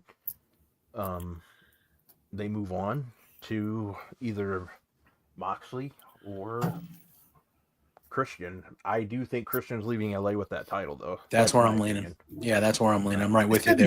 With that damn contract. I think that if I had to pick anybody to leave Revolution next Sunday as the AEW champ, Christian is probably the guy that I'm leaning towards. We kind of saw, we're starting to see, keeping on that train. We're starting to see. So Adam Copeland last week said that he wants the match at Revolution to be one-on-one, Moxley and him. And he said that he's going to systematically take out all the Death Riders, so it only is Moxley and him one-on-one. We saw on Collision that he took out Pac with the concerto, not one, but two concertos to Pac on Saturday. Last night we saw him hit Claudio with one. And then we saw he was going to do it to Marina Shafir. Like, he was lined up, ready to go. But Willow came out, which I thought was cool because Marina Shafir had been kind of torturing Willow for a little bit. And Willow hit the concerto on Marina. Now, we only saw Marina in the ambulance out back afterwards. We didn't see Claudio in an ambulance. So I don't know if that means that Claudio has been officially taken out yet, but they might have taken out 2 other ones. So that really just leaves Moxley and Yuta as the only ones left, which I assume we have another week of television for Yuta to be removed. And lest we forget, Yuta missing the knee and hitting Marina is why Marina was put in that scenario to begin with. So I'm sure Moxley is not going to be thrilled with Wheeler Yuta. Pluggo, you and I have been kind of like a lot of people, very iffy on this Death Riders thing for a while now.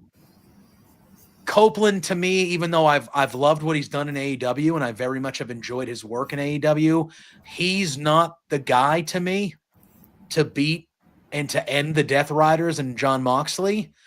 So even though, like, do I think the match will be good? Do I think some stuff's going to happen in it? Yes. I'm still just not feeling this. I'm not feeling the Death Rider stuff. I'm not feeling this that much, Plug. I know we've been kind of talking about it sparingly here or there, but like, where are you when it comes to, because this is for the world title. This is the main event. And it doesn't feel like that to me. If he takes out all the Death Riders and it's just him and Mox, and then Mox takes a clean L to Cope? I think so. And then the Christian thing happens, I would think. That'd be weird. Mox could beat Cope, and then they keep it going to Double or Nothing, but that's another, that's in end of May. Well, because they do Wrestle Dynasty in April. No. Oh, that's right. They just do. That's in April, right? That's the April one. They do an April pay-per-view. Yeah, that's right. Never mind. So you could, I mean, if you wanted to go another 4 weeks, you could.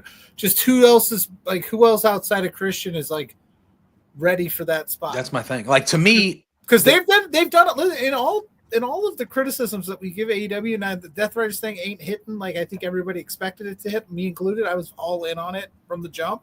They've done a really good job of like. They've been good. Slotting everybody into the feuds instead of like it used to kind of just be this big mess and plug and play. Like you could run back the Jay White thing, but I don't know. Man, that's tough. That's tough. I got to see how this next week plays out, but I can envision it going either way. That's such a cop-out answer, but with the looming Christian cash-in, I think that could be that could be your escape hatch if you wanted to do it, Tony Khan. You do it there, and you kind of like reset the Death Riders vibe, because a loss could, drive Mox crazy, and we all love crazy Jon Moxley. Yeah, and Rob, I'll throw this one at you. We talked about it on Firmly AEW today, and Scott just mentioned it in the chat. He thinks that Mox is going to win because all the Death Riders are going to be taken out, and he thinks that we might see a new member of the Death Riders arrive to help Moxley win. Jack Perry was thrown out earlier today when we were doing Firmly AEW. And so Amore. God. Yeah, I don't know. Imagine that. Imagine that. My God. Bada boom, realist guy. Bada boom, realist Death Rider in the room. How you doing? How you doing? Oh my God, that would not do. No, that would blow up in their face. I think. Yeah, Jack Perry was a name that came out from a few of our listeners earlier today when we were talking about this. He hasn't been around since he lost the TNT title. The Elite is kind of not a thing anymore because the Bucks haven't been around. Maybe, and if you remember way back when this whole Death Riders thing started, him and Moxley had a backstage segment and he kind of put Jack over. He was talking good about Jack Perry. I don't disagree with you, Justin. I don't disagree with you. I would be all in on Christian cashing in and being the champ even if it's for a little bit. I think that would be cool. But I don't know. I'm trying to think of because to me, Darby, even though he's not around, Darby still feels like the guy that is the guy they wanted to beat Moxley for the belt. I still feel that it's Darby. But Darby's still doing we don't know what's going on. So he's got to make it back down from that. I don't know. Yeah. Rob, how have you felt about the Death Riders up to this point and kind of everything that's been happening with that storyline? It's been hit and miss for me. Really, a lot of it hasn't made sense more than anything. We're here to change everything, and but they haven't really described much. In my opinion, they haven't described really anything. I mean, they have, but it's like, what are you talking about? Like, it doesn't make any sense. And that's been my biggest issue. But it's been the same thing. Like, too, they leave through the audience. They come through the audience. They leave through the audience. Nobody gets to touch Mox. It's been very repetitive. Mm-hmm.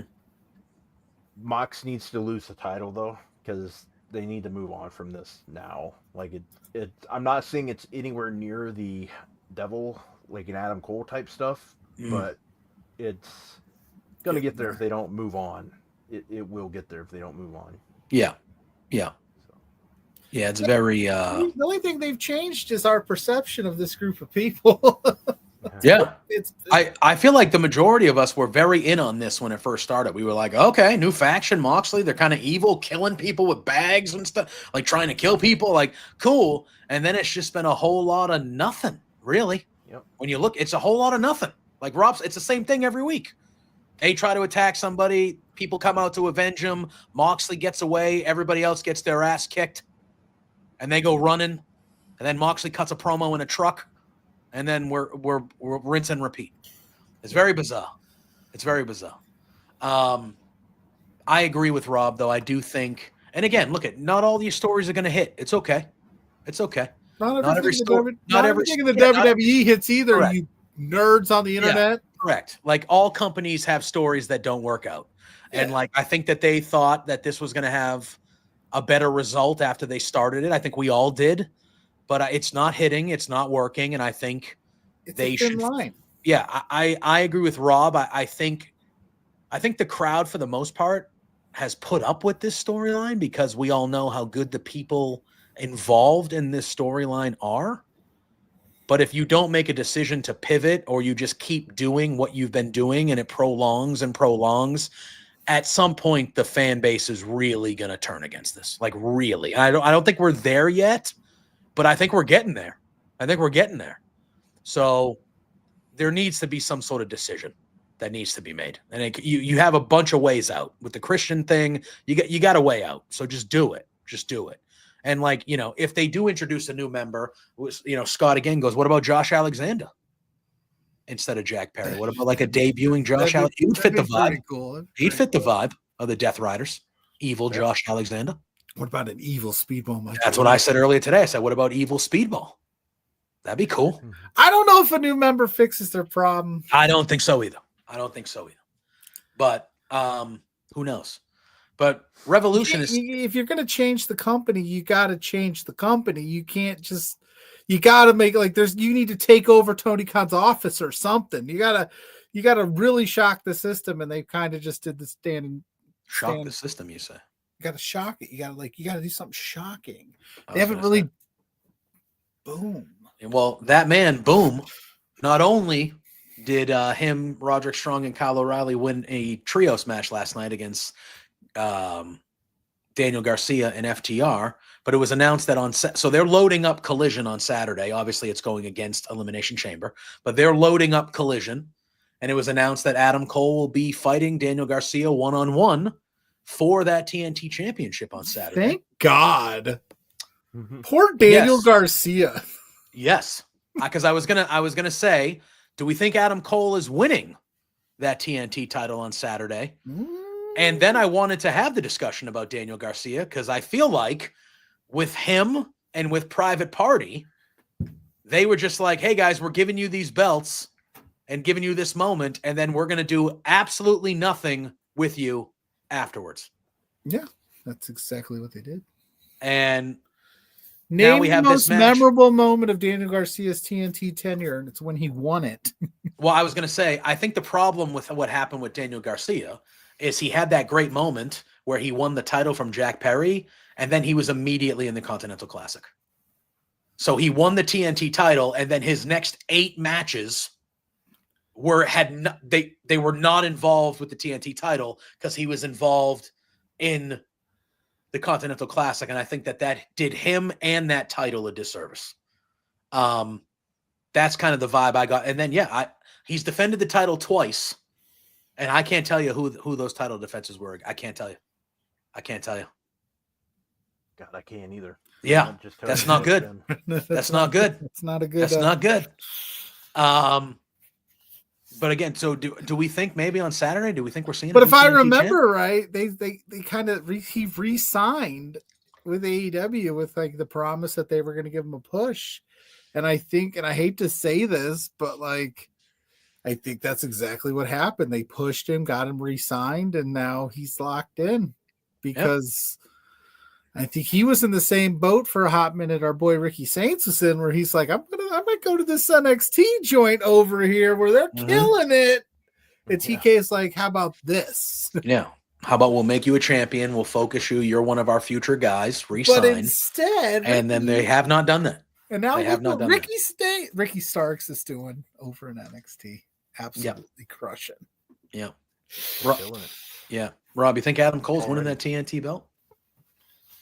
I don't, because I'd be fine with it 100%. I'd be absolutely okay with it. I think Adam Cole with the gold around him's good TV, but I don't. It wouldn't make sense like to do this already. I mean, well, hell, I nothing surprises me like anymore really, but it would be like, well, what the hell was the point? Like. More than anything, did you just do this to re-sign him because you didn't want him to go somewhere? Like that's the vibe that I get. I mean, that's what you're doing, fine, but Jesus, you want to piss off a guy right after you sign him? That's probably not the best idea, in my opinion. But maybe they got other plans for him. Like, but I don't know. I just don't see them going that route yet. But I also don't know who. Like, if he loses, how is he going to lose? Like.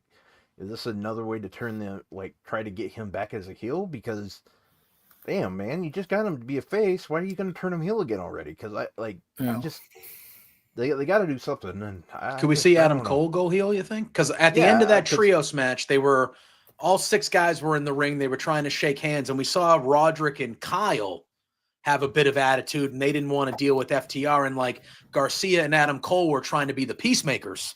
Yeah, it felt like so.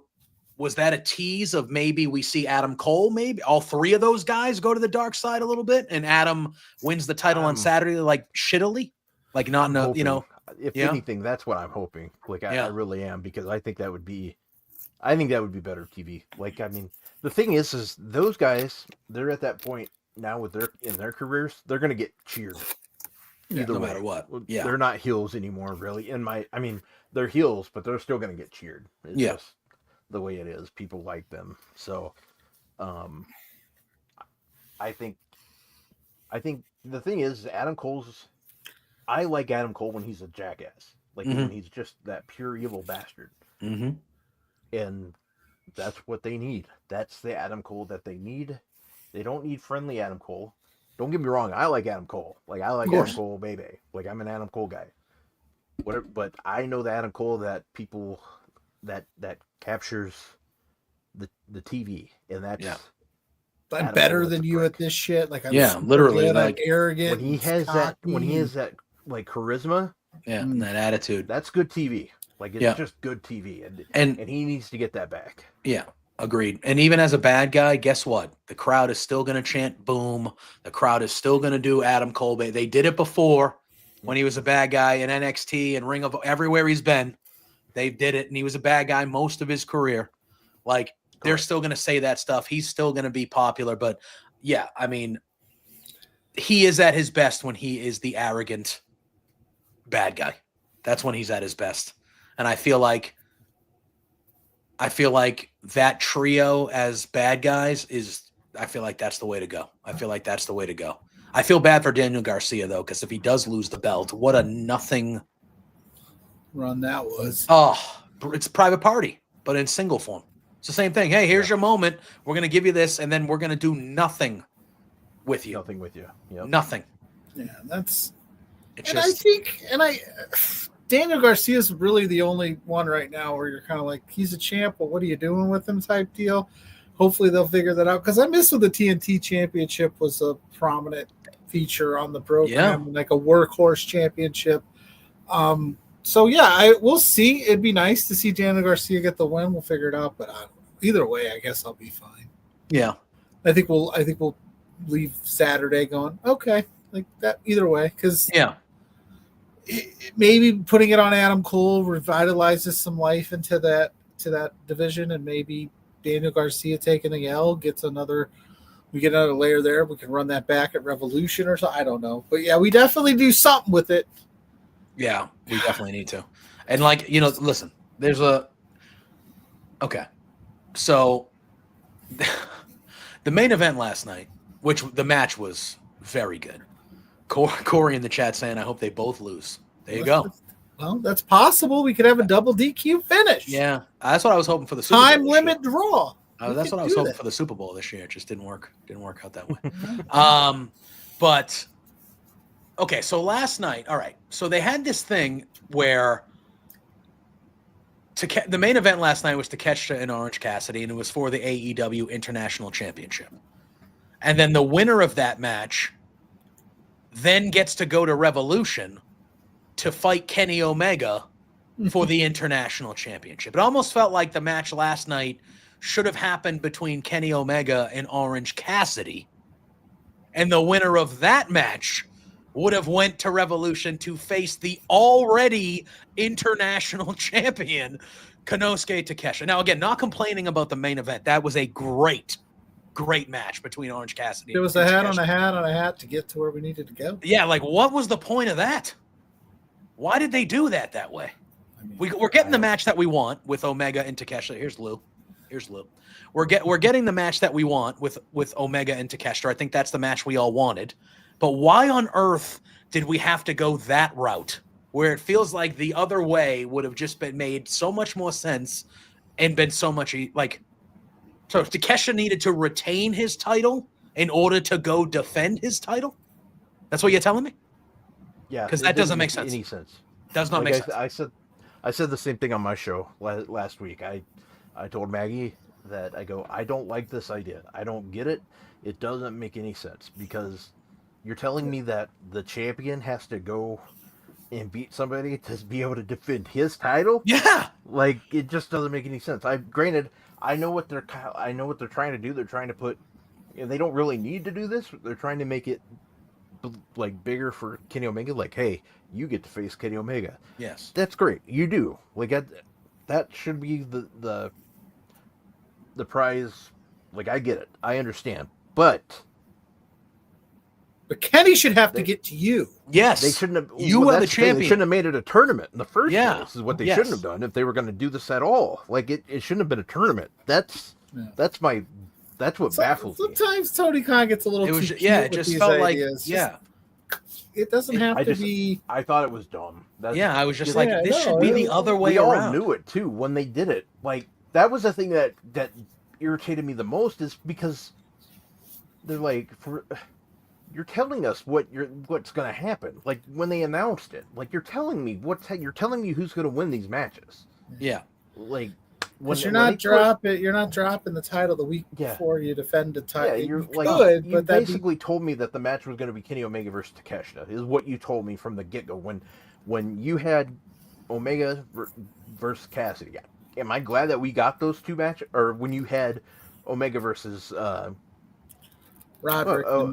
When you had Kenny Omega versus who did he beat to get to move on? Who did was he it beat? Brian Cage? He faced Brian Cage in his match back at, and then there was. And then he had the tag match at Grand Slam. I don't think he fought anybody. He had the tag match at Grand Slam, and him and Ospreay were like, well, Ospreay's like, well, I want Fletcher in a cage, and then Omega's like, I want to whoever's the internet something, and then they did the series where it was Kenny didn't beat anybody. They just gave Kenny that spot. You're telling me a couple of Kenny Omega matches leading up to Revolution wouldn't have been a bad thing? Come on now. No, I'm fine with it. Yeah, that's what I'm saying. The thing is like basically they just told me what was going to happen, like from the get-go when they made this match, that the winner was facing Omega at Revolution. You told me. Like, you already told me who it was going to be. I knew that Orange Cassidy wasn't going to be the one. you set it up for Takeshi a while ago. Like, we've known that. So I just didn't like that more than anything. The fact that they were telling us it was going to be Takeshi versus Omega.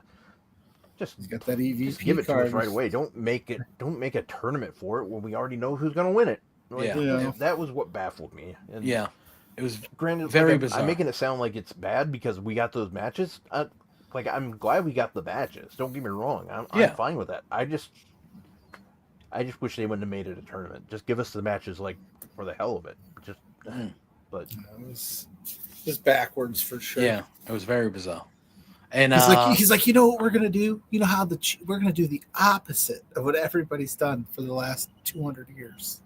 Yeah, we're just we're gonna make the champion make it. Yeah, the champion's gonna have to find his way to get to the pay-per-view to defend his title. It's like, what? Okay, all right. And if you're Takeshi, why would you agree to that? See, now that's the other problem, right? Yeah, like Don Callis wasn't pissed about this. Like, if you're gonna do those things, I'm all for you being innovative and trying new stuff. Just explain it to me. Yeah. Put some segment on TV where the Callis family goes, we're not cool with this. We're going to Tony to talk about it. We think it's ridiculous that Takeshi, who's been a fighting champion, has to do this just because Kenny's back. Even say something like, what happened to the rankings? What happened to the standings? I thought you had to win matches around here to get title shots. Like, give me just a little bit, and I go, oh, okay, cool, I'm in. Mm-hmm. That's all you got to do. Just explain yourselves. Yep. And then the only other big piece of business that happened last night is Harley Cameron won. That is true. She beat Deonna Purrazzo in a match. It was fine. It was fine. I like Harley Cameron. I would have pulled the trigger and had her beat Mercedes. I thought that would have been nuts. But I think what they're doing with Harley Cameron and kind of continuing it is the way to go. Now, would I have rather her beat somebody else other than Deonna Purrazzo last night? Yes, I probably would have. I think Deonna Purrazzo is somebody that should be working their way up the women's division. So I would like to see her used a little bit better moving forward on AEW television, at least. But I thought that was fine. I was talking about the Outrunners, brother. Oh, yeah. The Outrunners, due to interference kind of by the Hurt Syndicate, they upset Victory. They were getting their butts kicked this whole friggin' match, by the way. The Murder Machines were literally murdering them. Yes, Deonna Purrazzo is coming to LPW, Love Pro Wrestling, next month. Huge, huge thing for us. We love Deonna Purrazzo around here.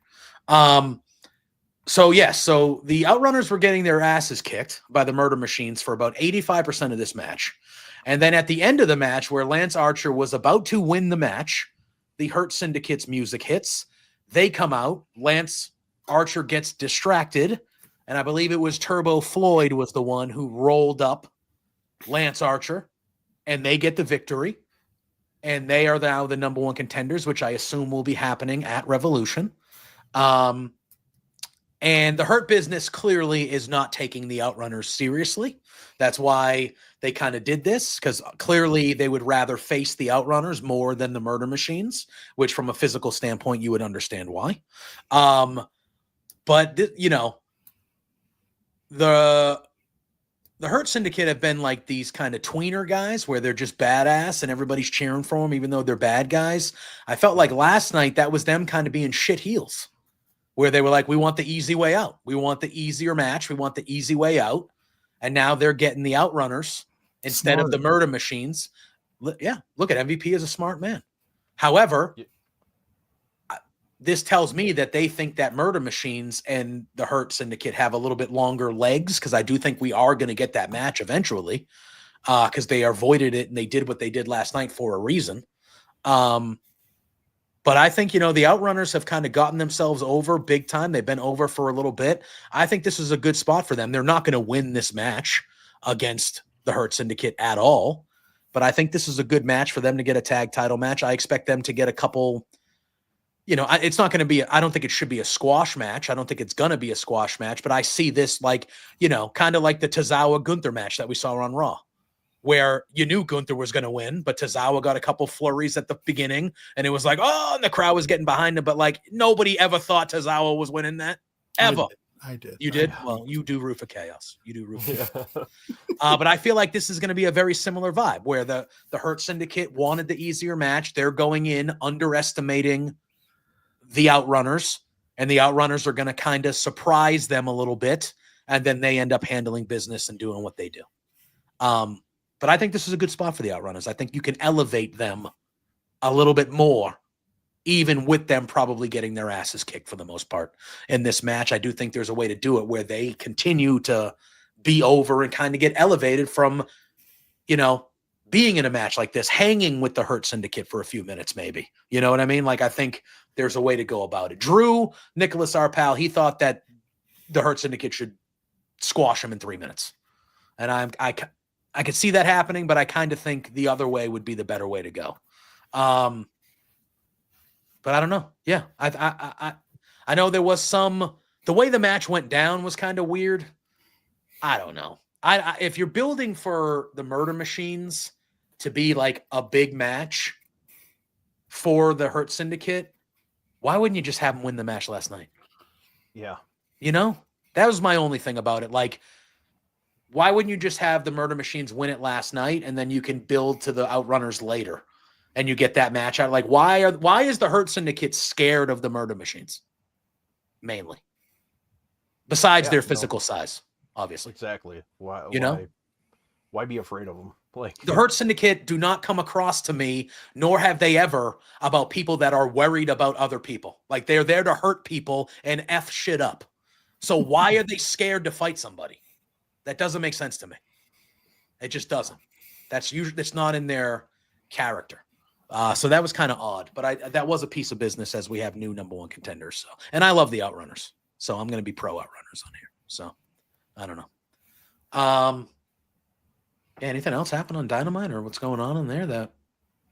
Nothing that I can recall. No. I think that was it. It was a good episode, but it was light in terms of like big stuff. Yeah. They're gearing up for. They're gearing up. They're going to try to ball out on Saturday to kind of go against Elimination Chamber. I expect. Like I said, and they've been on a good run. Like not everything hits on the shows, but they've been on a good run here the last 6 weeks. They've had some good television. So I think Revolution is sizing up to be another really, really, really good show. When you look at the matches we're getting there, especially that we have Tony and Mariah again, which has been excellent. We have Mercedes and Momo, which should be really good. You got MJF and Hangman. You got Swerve and Ricochet. You got Moxley and Copeland. Oh yeah! Shout out to our girl Billy Starks for Billy Starks. That was a big Mercedes. Yes, friend of the show. I'm glad we mentioned that because that was something I wanted to mention. Because not only was it exciting to see Billy Starks on there, but that tells me that Athena's coming soon. Yes, that's what I took out of that too. That tells me that Athena's making her way towards Mercedes soon, and that makes me happy. And then if we're going to get a Billy Starks Mercedes match on the way to that, please, by all means, let's do it. But take it. Yeah. Anyway, anything else? We talked some Chamber. We talked AEW. Anything else happened this week that we forgot about in the world of wrestling? Anything crazy? Not that I know of. Rock and roll. Just the overall, like I said, Ricky Saints, man. Oh yeah, we didn't talk about that at all. All I wanted to say was that he had his debut match, and I'm not gonna say like that WWE just absolutely that was what AEW should have done. It was very AEWS. Welcome to the Revolution. The music was pretty close. Like, you fumbled the bag on that one, Tony. That stuff, man. I watched that and that's all you had to do, guys. Yeah. Rob, what do you think of the name? Do you like the name? I think Ricky Starks was better. I think it made more sense to stay with what you had but he must, like, there's a couple of things that I think happened there. Like, either he didn't want to give up the IP, like, the property rights, or they wanted to go a different route. Obviously it's one of those two. Thank you, Captain Obvious, on that one, but I just think it came down to one of those two, and maybe he wanted to get away from it. Like, I know that's his name, but maybe he wanted a fresh start too. Who knows? I don't know. Ricky Saints, it could work. Yeah, it's close. If it doesn't, they can always just do the, like, this isn't me. I'm Ricky Starks, blah, blah, blah. They can just play Right. that kind of card. Yeah. I eventually think they're going to do that with Brian Pillman. I think that's what they're building. Yeah, I think that's what they're building to is eventually he's going to say, you know what? I am proud of my dad. I am proud of my family. For a guy that wants to distance himself from his dad, he sure mentions him. He mentions them all the time. It's very hard to distance yourself when he literally, you talk about every time you talk, you mention them. So, and I from what I've gathered, and that's on purpose. Understood that's part of the. Yes, and I think that's he does the weird beard hair, he had some sort of braids in front of his undercut. It was just bizarre hair, but he does all this crazy stuff to not be like his dad, but he can't stop talking about his dad. I do think the end story is him being proud of who he is and turning into Brian Pillman Jr. And I think that's kind of what we get there. But yeah, that's another story for another day. Well, Rob, I want to thank you for joining us this evening and hopping on and hanging out and talking some wrestling with us. Why don't you let the people know what you got coming up? Because Fridays you got something every Friday over there. Hopefully that co-host of yours doesn't yell at us for not inviting her. Yeah. Well, yeah. Good luck with that, right? You can catch me. You can catch me every Friday at 3:00 Eastern on Fightful Overbook for Coexisting with Rob and Maggie. It is about an hour and a half of just mayhem, usually. Fun mayhem. Fun mayhem. We are definitely the rated R show of Fightful, but we know that. So, but we have fun, like that's part of it. So we just have a blast. Tomorrow we'll be doing Elimination Chamber predictions. Maggie's fantastic. That's why it works so well between us. And other than that, check us out on Fightful.com. I'm not a writer or anything, but I do a lot of the behind the scenes stuff. I do the thumbnails that you see on YouTube. I do a lot of the updating on the site and stuff. So I do mainly the behind the scenes stuff, but they put me on camera once a week. So heck yeah, man. Yeah, one of my favorite watches. I don't always get to see it live, but it's on my rotation of things I listen to every week. I love you and Maggie. Appreciate that. Yeah. And you've been pals of ours for a while, so we were happy that you can join us. One day we'll get, I know the time difference, but one day we'll try to figure out something and get Maggie on here. We need to. Yeah, absolutely. She would love it. Or will we? Just kidding. What? Yeah, no. I said, yeah, or we will we? Maybe we won't. Maybe we won't. I Maggie. mean, well, listen, I'm going to put my foot down on that one. But yeah, no. But you guys are good friends of ours. We were happy that we were able, even though we were in Indy, to send you a little bit of a Royal Rumble prediction video for your show when we were down there. So you are welcome here anytime, my friend. Even if you want to talk baseball, football, we don't have to even talk about wrestling, bro. We try to talk about whatever. So I'm a sports guy, so yeah, I know you're a big sports guy, like the both of us. So yeah, man, you are welcome anytime you are free. You are welcome. Open door policy. We appreciate you being here. Thank you very much. Absolutely. And that Pluggo, why don't you do your thing? Let the people know where they can find us, where they can find you the rest of the week and all that stuff, and then we will make our way out of here. Yeah, the rest of the week. What do we got rest of the week? First and foremost, it is LPW week, so don't forget there is an LPW show on IWTV tomorrow night, 9 p.m. LPW 34, How the West Was Won. It's going to be a good time. Go check that out. I'll probably be tweeting about that throughout the night. Maybe we'll see what's going on. We'll see what's happening, but I think that's in the cards. Saturday morning, Blair and I will not be there live, but we did pre-record an interview with Kachina Creed, who has wrestled for LPW, wrestles a lot in Montreal. She's fantastic. You're not going to want to miss that. We talked about a lot of stuff. We also took some shots at Zach, our lovely Zach here. Wow. Love wrestling. We took a few shots at him in his awesome Diamond Mine pants. Saturday night, I will be here. I don't know who's joining me quite yet for the Elimination Chamber reaction shows before Big Bad Boris does Saturday Night Love. We'll figure that out, but I definitely be here. Hopefully some people join. We'll find out. And then, as always, at Pluggo on all social media platforms. If you want to know what we got going on social media for our show, go to @b2beards.com, @b2beards for all the social medias. I haven't made a website yet. To find out what we got coming up as a show, and then find my writings over at lovewrestling.ca. Man does a lot, guys. The man does a lot. Go give him a follow, support him. He does a ton of stuff. Does a ton of stuff for this show too. You can find me at JPJ Loves Gaming on all social media platforms. You can find me here every Thursday, like Pluggo said, the flagship here at Love Wrestling Between Two Beards. You can find me every Tuesday and Thursday morning at 10 a.m. with Drew Nicholas. We do Firmly Love Wrestling. We talk WWE on Tuesdays, and we talk AEW on Thursdays. You can also find me after Monday Night Raw over on bodyslam.net. I do the Raw post show with Nick and Corey over there, Raw Dogs. That's been a lot of fun since I joined the crew there. And on my own channels, for Raw and NXT on Mondays and Tuesdays, you can join me. I'm usually got a few pals, Ophelia, Josh, Pluggo. I got to get you on one of these. We do watch-alongs for Raw and NXT. Not so much, the reaction ones you see here or there. It's very chill. We just have friends just talking about wrestling, having a good time watching the show. So join us there if you can. All right. Man, those get long. I feel like you and I get longer every week we do them, Pluggo. Because we're always doing something. Yeah, busy. I know. Thank you to everybody in the chat for all your cooperation tonight. Thank you to Rob. Thank you to Stephanie Hardy, who joined us in the first hour. We appreciate both of you. We will see you next Thursday night at 8 p.m. You guys know the drill by now. Say hi to Sue. Hi, Sue. Peace out. Hey there, PLUGGO and JPJ.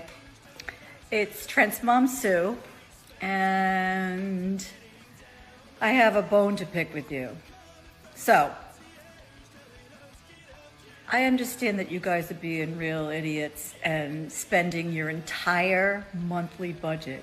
You've got to be kidding me.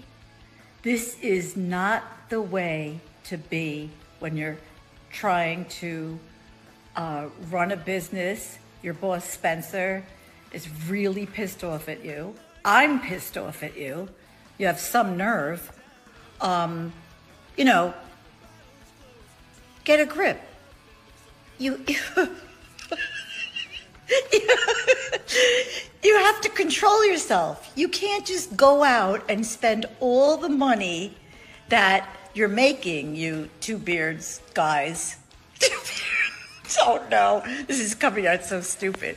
Anyway, behave yourselves, or I'm gonna cut you off from watching AEW. You're no longer gonna get to know, be able to meet my son. What? Or me. I'm sorry, this is like, I don't know. Anyway, thanks so much for being fans.